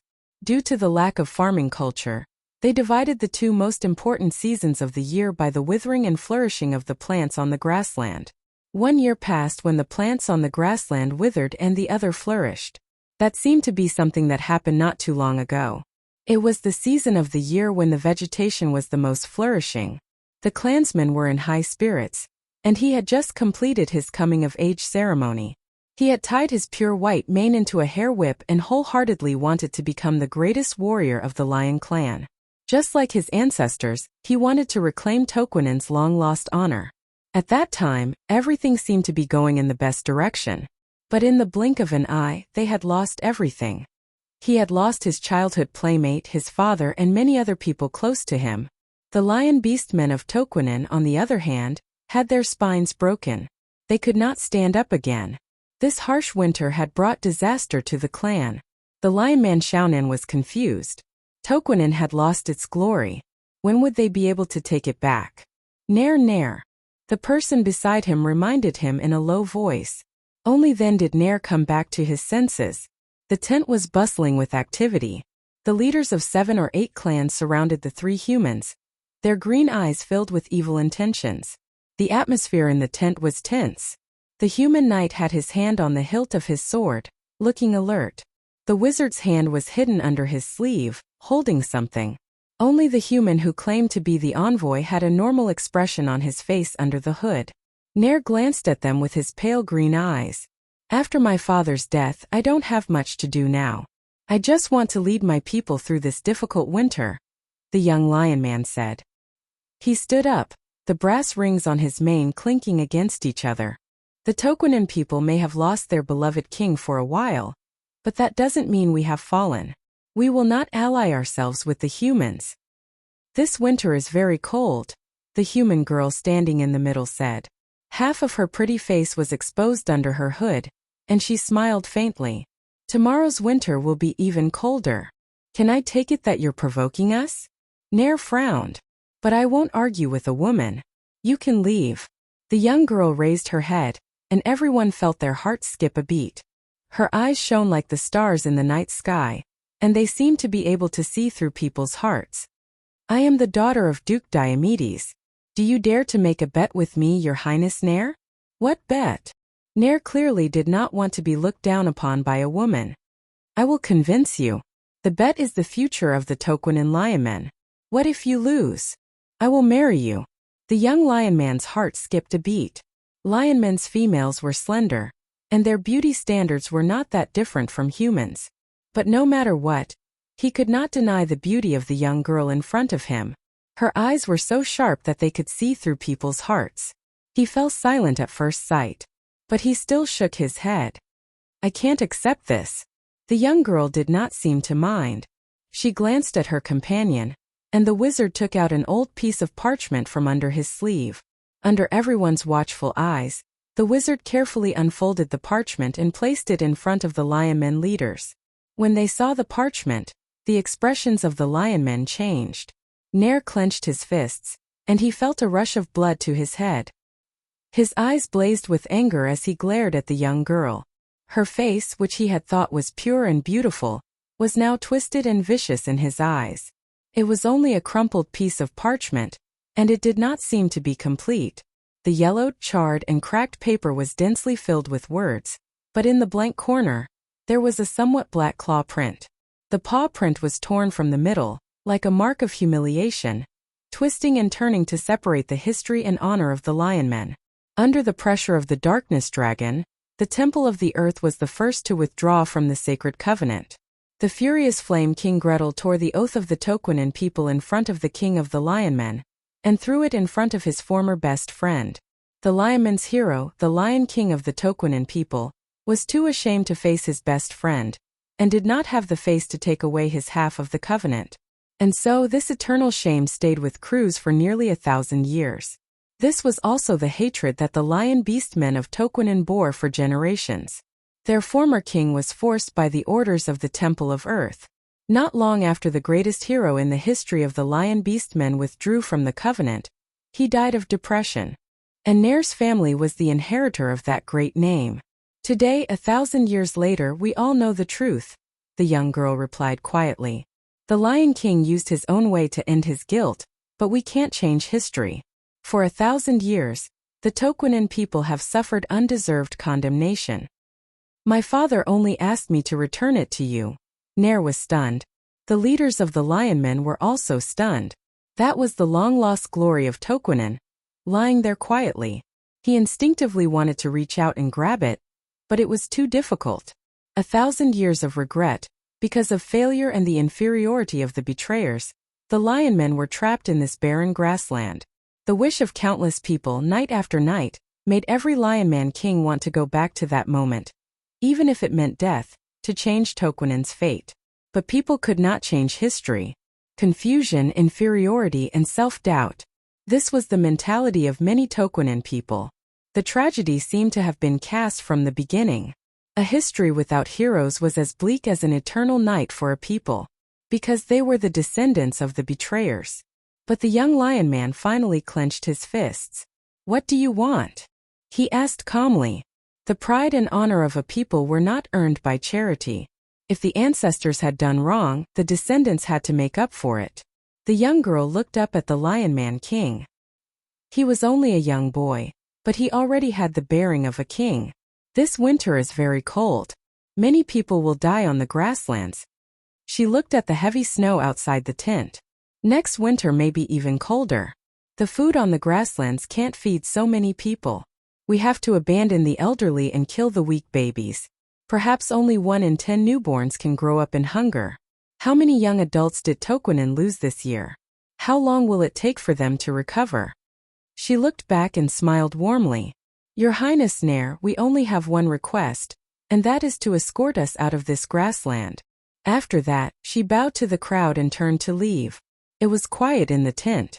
There was only the sound of water splashing. Your Highness! The leaders of the Lion Men whispered. They exchanged glances with each other. Their green eyes were filled with worry, anxiety, and something else. Wait. Nair finally mustered up the courage to stop her. Are you going to Anzaruta? Are you allied with the Hazel people? The young girl stopped and nodded with her back to him. The young Lion Man seemed to have made up his mind. He turned back to his men and said, Take those things out. There was silence in the tent.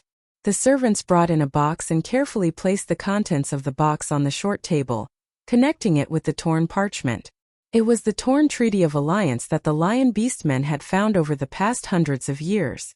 These fragments seemed to symbolize the obsession of the Toquinen people. They carefully collected it as if one day they could recover their long-lost glory from these fragments. But at this moment all of this seemed to be a little trivial. Soon, a crumpled and broken piece of parchment appeared on the low table. It was about 1/4 to 1/5 of its original size. The broken dark red claw print was scattered on the fragments. Nair glanced at the young girl. He walked forward and used his claws to cut open a wound on his palm. Then, he let his blood drip onto the black and dried claw mark. The rose-red blood dripped down, and in the bright light, the old and new blood seemed to gradually merge at this moment. Lion Men of Toquinen, fulfill your promise once more. What we failed to do 1,000 years ago, we will make up for 1,000 times today. We will go with you, to finish this war. Just as described in the Pale poem. What is that place? Ariel. Breton looked at the sparks in the sky. Black smoke rose from the plains. Even though the stars were faintly discernible and the sky was getting dark, they were still clearly visible. Ariel was an important town in Covardo, second only to the king's city. The sparks of fire there proved that there was still a battle in Covardo. The White Lion Legion had not completely fallen. The three of them stood on the mountain path, their eyes reflecting the sparks as they silently watched the scene. The accompanying knight was also silent. Although they were all injured, the scene in front of them had already made them forget their pain. The kingdom was in a sea of fire. This was their shame. Everyone secretly clenched their teeth. "Is that your city?" a somewhat muffled voice asked. It was an old dwarf, arrogantly sitting on the back of a heavily armored mountain goat. He held a warhammer in his hand and squinted his small eyes as he muttered to himself. Breton turned around and looked at him strangely. How many years had it been since he had seen the dwarves on the surface? To the north of the misty mountain range, there was indeed a small path that led underground. This ancient path passed through the mountains, through deep valleys and ancient forests, through rubble and weathered colossi, and finally reached the entrance of an ancient passage. Many years ago, the mountain dwarves had controlled the entrance of the underground passage, guarding the door to the underworld.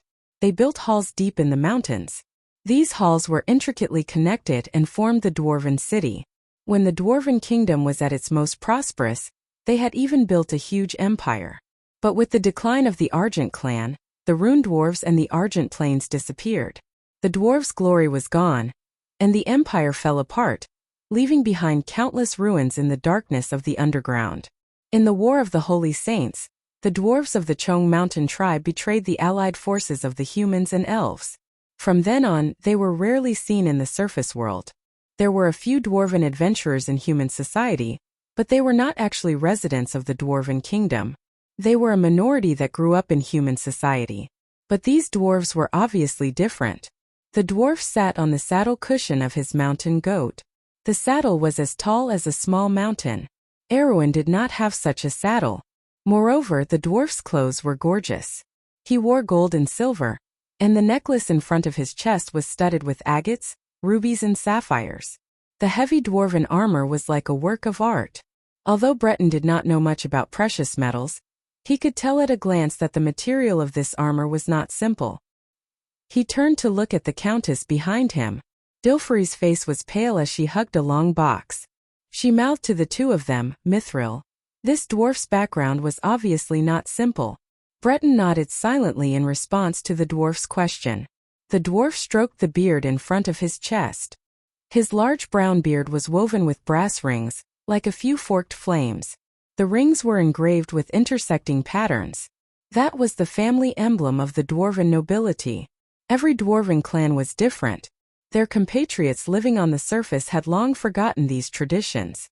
His huge nose showed obvious disdain. "It's not that big." Manrique endured and did not retort. On one hand, these dwarves had saved their lives. On the other hand, there were more than 40 well-equipped dwarven heavy cavalry around the old dwarf. In fact, after the upheaval in Yenbao that day, they had chosen to abandon the airship fleet that was stationed in Yenbao, bringing along the sacred swords and leaving the count's domain. This was mainly to avoid the blockade of Yanalasu and Biel by the rebel army. After all, the airship could not return to the south without passing through King's Harbor. The second reason was that the floating fleet was too big of a target and could easily attract the attention of the Sasaldians. But even so, they had continuously hit a wall in Yenbao. Obviously, Barandal did not intend to give up the holy sword Mithr so easily. After breaking through the blockade of the rebels, they had no choice but to change their route to the north. Under the advice of a White Lion knight from Kalas, they went through the misty mountains to Corvado. Although the entire northern region of Erwin was not stable now, as long as they left Corvado, it would be easy to meet up with the White Lion Legion stationed in Balta. Manrique and Breton believed that after the Battle of Ampere Seal, the White Lion Legion that Her Royal Highness had re-established would not betray them again. But this was the beginning of a difficult journey. The number of rebels intercepting them had decreased, but their enemies this time had become more terrifying monsters. First of all, they had seen the crystal monsters in Count Yenbao's territory, and then there was the terrifying existence that the rebels called the No Race. Every time they encountered them, they suffered heavy losses. After entering the Misty Mountains, they had sacrificed dozens of White Lion Knight along the way to reach here. If it were not for the sudden appearance of these strange dwarves, all of them would have died here. Manrique did not forget that those terrifying monsters were under the hammers of these dwarves. One hammer strike, one kill. It was as simple as smashing watermelons. Why are those crystal clusters chasing you? The dwarf asked again. Manrique was stunned. Dilfrey and Breton looked at each other and asked softly, "Are you talking about those monsters?" "Yes, crystal clusters." The old dwarf looked at the countess and said, "Little girl, you don't understand how terrifying they are. I have seen them crystallized with my own eyes. There was no life there." Dilfrey had never thought that those monsters would be so terrifying. She recalled the scene in Count Yenbao's territory, and her fingers turned white. Breton saw that she did not look too good, so he took the initiative to stand up and retold the whole story. "This is Erwin?" the old dwarf suddenly asked. Breton was stunned and nodded. "You are in luck." The old dwarf nodded and looked at Dilfrey carefully. He said that you are the daughter of Count Yenbao. You are called Dilfrey? Is your ancestor the son of the Flame family Knight Sola? You are from the Swordkeeper family, right? He looked at the box that the countess was hugging tightly and said, "This is the sacred sword Mither. Don't worry, we will help you bring it to where it should go." Dilfrey was stunned. She opened her eyes wide and looked at the old dwarf. She even forgot to breathe. At the side there was a commotion. The human knight pulled out their swords and looked at the dwarves vigilantly. Breton and Manrique also stood in front of Dilfrey. Breton pulled out his sword, while Manrique took out a gun from his pocket. "What do you want?" the young captain asked nervously. But the old dwarf did not even look at him. He turned his head and ordered a dwarven knight behind him, "Blow the horn. Do you see that place?" He pointed in the direction of Corvado, where flames were soaring into the sky. "Let's go there. It's called Ariel. I asked before." The dwarven knight nodded and immediately took the horn from his waist. But before he could lift the horn with both hands, Dilfrey's voice finally reached him. Who are you?" The old dwarf put on his helmet and turned around. He answered in a low voice, "You can call me Califen or the Griffin King. In the name of Aaron's sacred anvil for the Silver Plains." The dwarven heavy cavalry shouted in unison. "Woo, the horn blew." Oh! Chapter 1505. Marshall stared at the forest on the hillside. The forest made the Sapphire Mountains appear dark in winter. A group of patrolling soldiers slowly slid down from the forest on the hillside. Only a few of them had intact armor, but their battle robes were tattered and hung on their bodies like rags. Some of them used sharpened wooden sticks as weapons, and everyone looked hungry. He lowered his head and silently wiped his long sword. The blade was already curled. The reason it was not broken was that every White Lion Knight in Tonajil was equipped with the best equipment, refined armor and swords that could only be produced on a small scale in handmade workshops. Especially the weapons purchased in batches before 776. They were all of the highest standards set by the merchant lady. They were the finest products produced by the master craftsman in Hazel. The ragged cotton armor of the noble soldiers could not even withstand a single strike from the golden-haired knight, and the armor of the Lord's knights could only take a few more hits. Sometimes, even the armor-piercing all could not be used. He still remembered the look of shock and fear on the golden-haired knight's face during the first battle. But superior equipment could not determine the outcome of a battle with a great disparity in strength. The army of Grimoires had formed layers of blockade in the south. There were thousands of them, and there were also the gargoyles and ironmen of the Sassalts. The White Lion Guards and the Valkyries protected the princess. Day after day, they were forced to the Sapphire Mountains. There was no food in the mountains to support an army, especially in winter. Even if there were only a few hundred of them, the rebels wanted to trap them alive. Marshall chewed on a piece of hard grass root, which was the last of his food reserves. As for the specifics, he could not remember when he had last eaten. His brain was a little numb from the cold. The last meal was when he shared a roasted mountain rat with his colleagues, but he had forgotten when it was. But food was getting harder and harder to find. The patrolling soldiers were not so much on guard, but looking for food. A few hundred people crossing the mountain forest was like a disaster.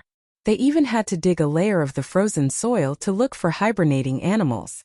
If not for the poisonous bark of the sapphire trees, they could also be used to make soup. He remembered the first few bloody battles. Both sides had tried their best to knock each other down, but the nobles had retreated after paying a terrible price. They had chosen to surround the enemy instead of attacking. In the first battle, he remembered that he had killed 3 people and was covered in wounds. Later on, the more he killed, the fewer wounds he had. In the end, there was no one for him to kill. The other party stopped attacking. Sometimes, he thought that it would have been better if he had died in those bloody battles so that he wouldn't have to suffer. He was one of the 3rd batch of White Lion Knights. This was also the last batch of White Lion Knights trained by Tanajil before the war. He was a native of Tanajil, born as a commoner. When he was selected, his results were neither good nor bad. However, 3 days ago, he replaced his captain and became a great knight. In Erewhon, this step meant that one would become a true noble, and one would become a baron. However, this was meaningless because no one knew if they could survive the next battle, just like the person he replaced. Marshall didn't have any regrets. He was not the eldest son. Before the Second Tanajil War, his shoemaker father had kicked him into the army camp and told him to stand up like a real man to protect what was really worth protecting. However, he did not make it in time for the war because the war ended in the first week he entered the army camp. During the Battle of Ampere Seal, he was selected to join the White Lion Guards. In a sense, this was considered a success. However, he only felt a little regretful. The White Lion Guards would not admit defeat so easily. It was like a pride of lions that had lost their Lion King. If the Lion King was still around, they would not have ended up like this. Marshall gently put down the rag. The curved blade of the sword shone brightly in the cold winter air. A handsome face was reflected on the blade that was as bright as a pool of dim light. That face had a very serious expression. The young knight was slightly stunned because that face was not his own. He raised his head in astonishment, and a tall shadow cast over him. With a clang, his sword fell to the ground. Now the Lion King was back. The eldest princess' face was pale as she leaned against a cushion. Her silver pupils revealed a deep contemplation. She had been injured and was so weak that she was almost boneless. Her originally slender hand was now even more clearly visible. Under her almost transparent skin, the blue veins quietly flowed. There was a sickly beauty to it. There was a small gap in the tent door, and bright light flowed in from the outside and fell on her body. She stubbornly sat up straight, and with both hands grasping her sword, she stared in that direction for a long time. Freya could not help but feel sorry for her. Last night, Brunhilde told her that the princess was in so much pain that she broke out in a cold sweat in her sleep. Her clothes were soaked in sweat, but she did not make a sound when she woke up, as if the wound had completely healed. "Eat something, Your Highness." She could not help but persuade her again. "What about you?" Griffin turned and asked. "I've eaten," Freya quickly replied. "The soldiers found some chickadees." She could not continue because the princess was looking at her with a half-smile. She pointed at the food on the plate. "The chickadees have all gone to the south of Chablis in winter. This is chicken just like what you gave me yesterday. You said you found a turtle dove yesterday and we each ate half of it. Is this the other half that you were supposed to eat?" "Your Highness, Griffin shook her head. "Freya, I can eat the Roman lady's unprofitable business no matter how long it takes. To think that she gave it to the soldiers as rations. This chicken tastes like dried wood that has been stored for a year. Didn't anyone tell you about it?" She blinked her eyes playfully on her pale face. "As a princess, I'm very picky. Although you're Everton's daughter, you might never understand the life of a noble since you were born as a commoner." The knight's face turned red after being exposed. She wondered if her brain was not working properly. Otherwise, why couldn't she do something as simple as telling a lie? But the smile on Griffin's face disappeared. Even in such a weak state, she still exuded a dignified aura. She frowned and said, "Freya, did you secretly save your rations for me? But I'm not like you, Your Highness." Freya quickly defended herself. Griffin raised her head and looked at her. "You're my commander, silly girl." She stretched out her hand and stroked the sword lightly. We've already found out that Amandina went to the lighthouse after leaving Magiton.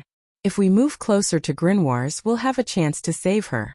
If I can't recover from my injuries, you'll take my sword and represent my will. You must save her. Your Highness. Griffine raised her hand. This is also for the war in Tonajul, Freya, and I can't let Mr. Brando down. She gently closed her eyes, her long eyelashes trembling slightly, and her voice lowered. I don't want to leave any regrets. Do you understand, Freya? I don't want to let everyone down. Just like my father, he owes you Butchie an apology. He is him and you are you. Freya's chest heaved up and down. Everyone in Butchie curses your father, saying that he's a fatuous ruler, but he has a good daughter.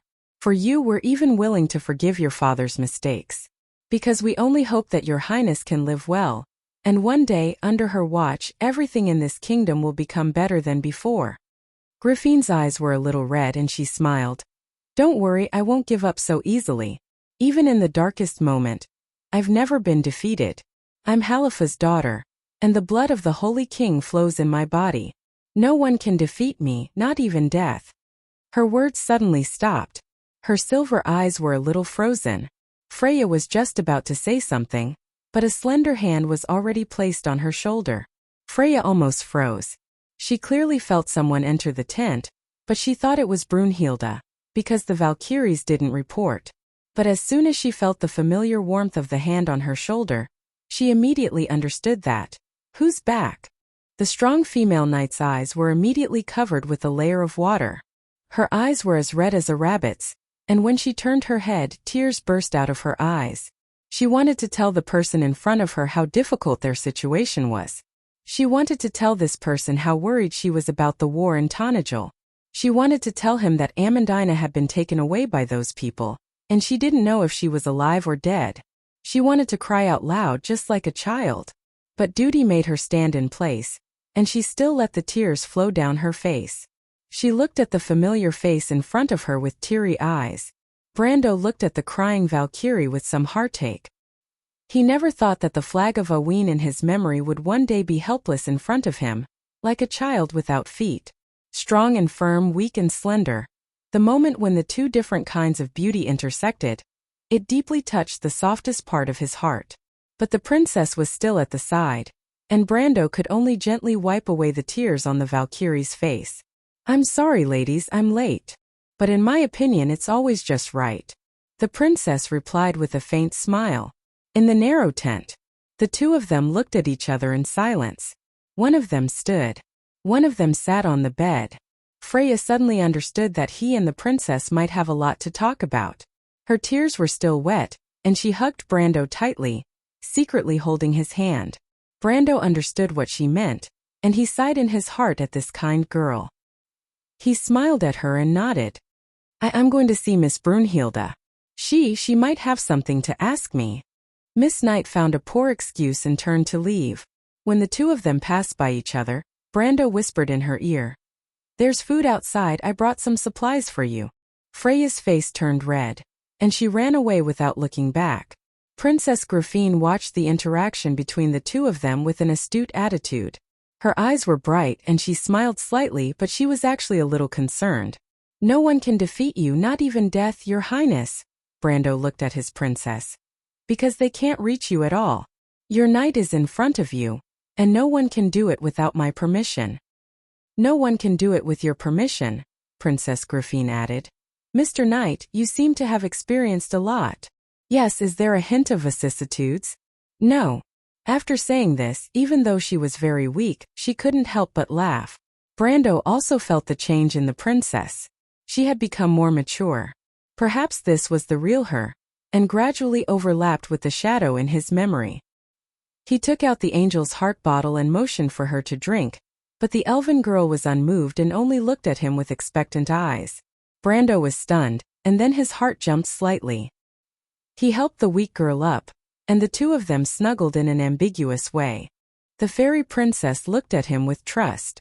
Brando's heart beat a little faster as he lowered the angel's heart bottle, and dripped a drop of the glowing liquid on the tip of her slender tongue. The princess swallowed it, and the majestic vitality contained in the liquid immediately began to work. Her withered limbs became plump again, and her skin became white and delicate. Her silver eyes became brighter little by little, and her cheeks became healthy and rosy. Her scattered silver hair glowed with a dazzling brilliance. It was like a withered flower once again began to bloom in life. Griffin looked at this incredible scene in shock. She didn't even care when the serious injuries on her body were completely healed. This is the angel's heart bottle. That is the holy artifact formed by the blood of angels? Brando nodded. The princess seemed to be lost in thought. I owe you even more, my Mr. Knight. I'm just worried that the princess still hates me, Brando replied helplessly. Let's call it even. Princess Griffin raised her head in embarrassment. Don't talk about that. But the memory that made her embarrassed and angry was now a little sweet. This topic made the half-elf girl feel a little embarrassed, and she slightly moved away from his arms. Although Brando was a little disappointed, he also understood that the princess' actions today had already proved her trust in him. He couldn't go too far, and the distance between the two of them just now had already made him a little embarrassed. Princess Griffin calmed down first, and began to describe what happened after he left. Some of these things were already heard by Brando, but when it came from the princess' mouth, it was a different feeling. When Brando heard the part about Erwin's country, the ambiguous atmosphere in the tent had already faded to almost nothing. After a long narration, Princess Griffin suddenly stopped and then asked, "Can you tell me about the Sasaldians?" This topic seemed to have opened a Pandora's box, and the tent suddenly fell silent. Brando looked at her in surprise. He originally thought that the princess wouldn't take the initiative to mention it. After thinking for a while, he didn't have much preparation in his heart, so he simply told her everything that happened after he left Erwin, and finally mentioned the Sasaldians. He did this to avoid embarrassment for the princess. The elven girl obviously understood this, and she felt a little warm in her heart. About Brando's trip, she actually knew a little from other sources, but after all, it wasn't so detailed, and there were several times when she was entranced. She was a good listener, and her good upbringing prevented her from showing subconscious tiredness at any time. Moreover, Brando's narration was fascinating, and there were a few times when the princess exclaimed softly. But when he reached the last part, Princess Griffin's expression turned cold. She didn't expect that so many major events had already happened in this world, and yet the nobles of Erwin were still arguing endlessly over trivial matters. They didn't even hesitate to disturb the kingdom, colluding with outsiders and evil cultists. What a laughable joke. Perhaps in the eyes of outsiders, this ancient kingdom was simply an abandoned child that couldn't be saved. When Brando finished his last sentence, the tent fell silent again. Both of them lowered their heads, as if they were thinking about something, and the air was filled with an aura of silence. After a long time, Princess Griffin said faintly, "So at least many people in the royal faction knew from the beginning that the Twilight Dragon was behind the Sasaldians?" Brando nodded silently. Princess Griffin was expressionless. She seemed to be weighing something in her heart, but when she finally opened her mouth, it took her a lot of effort to say, "The ancient nobles and their noble beliefs created this kingdom. Erwin has never forgotten those who fought to change its fate, but history is always changing, and some people are indeed no longer so suitable." Brando looked at her hands that were clenched into fists. Her knuckles were obviously white, and they were even trembling slightly.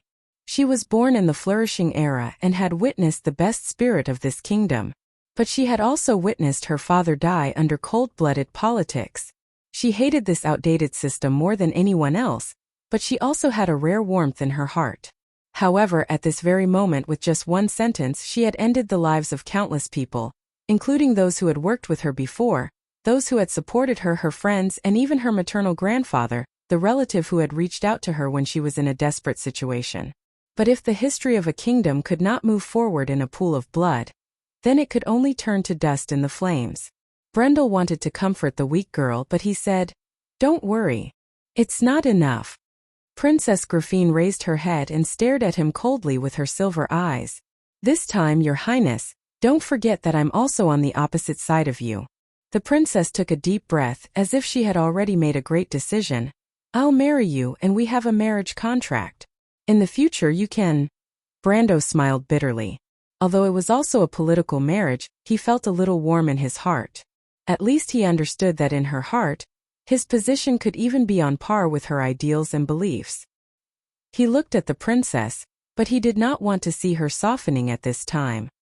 He did not know whether he should be happy or angry, but he still shook his head because that was not what he wanted. Haruz is the king of this kingdom, Your Highness. If we want to give Erwin the brightest future, we must give him the most legitimate status. The tent fell into a dead silence. After a long time, Princess Griffine raised her head and looked at him with some resentment. Very well, as you wish, I will execute you, the Count of Ranner and Tonagel, the Lord of Abes, and the great hero of Erwin in public, for blasphemy against the members of the royal family and disregard for the central government. Brando scratched his head embarrassedly. Stop, I'm not that great, Your Highness. In fact, there is a relatively gentler way. Maybe I will leave Erwin. Next, Erwin will also participate in the war with the Twilight Dragon. I believe that Tonagel and Valhalla will be the backbone of this war. I entrust it to you and I hope you can use it well. Why should Erwin listen to your command? Do you mean that Haruz and I are just puppets under your control? Princess Griffine's face was expressionless, and she changed her tone into a cold one. Unfortunately, after you left, Aween turned to the embrace of the Twilight Dragon. Anyway, its selfish princess and king only care about their own people. As for the great responsibility of saving the world, I'm afraid the people of Aween are unable to shoulder it. Brando knew that he had offended the princess and did not know whether to laugh or cry for a while. But after a while, he heard Princess Griffine ask faintly, Where are you going? Maybe I have to settle the score with the Bugas first, then Saint Tassol. He wanted to continue, but Princess Griffine interrupted him. At least before you leave, Mr. Knight, can you hug me again? Brando was stunned. He looked up and Princess Griffine's slender neck was slowly dyed red. And her blush was extremely cute. She tilted her head slightly and did not look at him. Brando opened his mouth and he wanted to say no, but found that his body was not under his control at all. He felt his heart beating very fast, and he slowly and gently knelt in front of the princess. He did not even dare to look into her eyes. He just gently took Griffine into his arms and felt that the half-elf girl's weight was as light as a feather. Princess Griffine curled up motionlessly in his arms, tenderly listening to her knight's strong and powerful heartbeat. She whispered, I'm sorry if I accidentally diluted the position of the Roman lady in your heart, but I was also your fiancé, wasn't I? What else could make one's heart soften more than a strong and proud princess lowering herself to whisper sweet nothings into one's ear? But just as she said, other than blaming himself, what else could he say? I'm sorry, I can't say those 3 words easily because I have a responsibility to this kingdom. Because I've already promised the kingdom, it's difficult to promise the king. Brendel listened quietly to the princess's story. I have one last request, Princess Griffine said in a soft voice. Mr. Knight. She looked up at him. Please be sure to bring back Miss Amandina. Brando nodded seriously. Because this was not a promise, but an agreement between 2 ladies.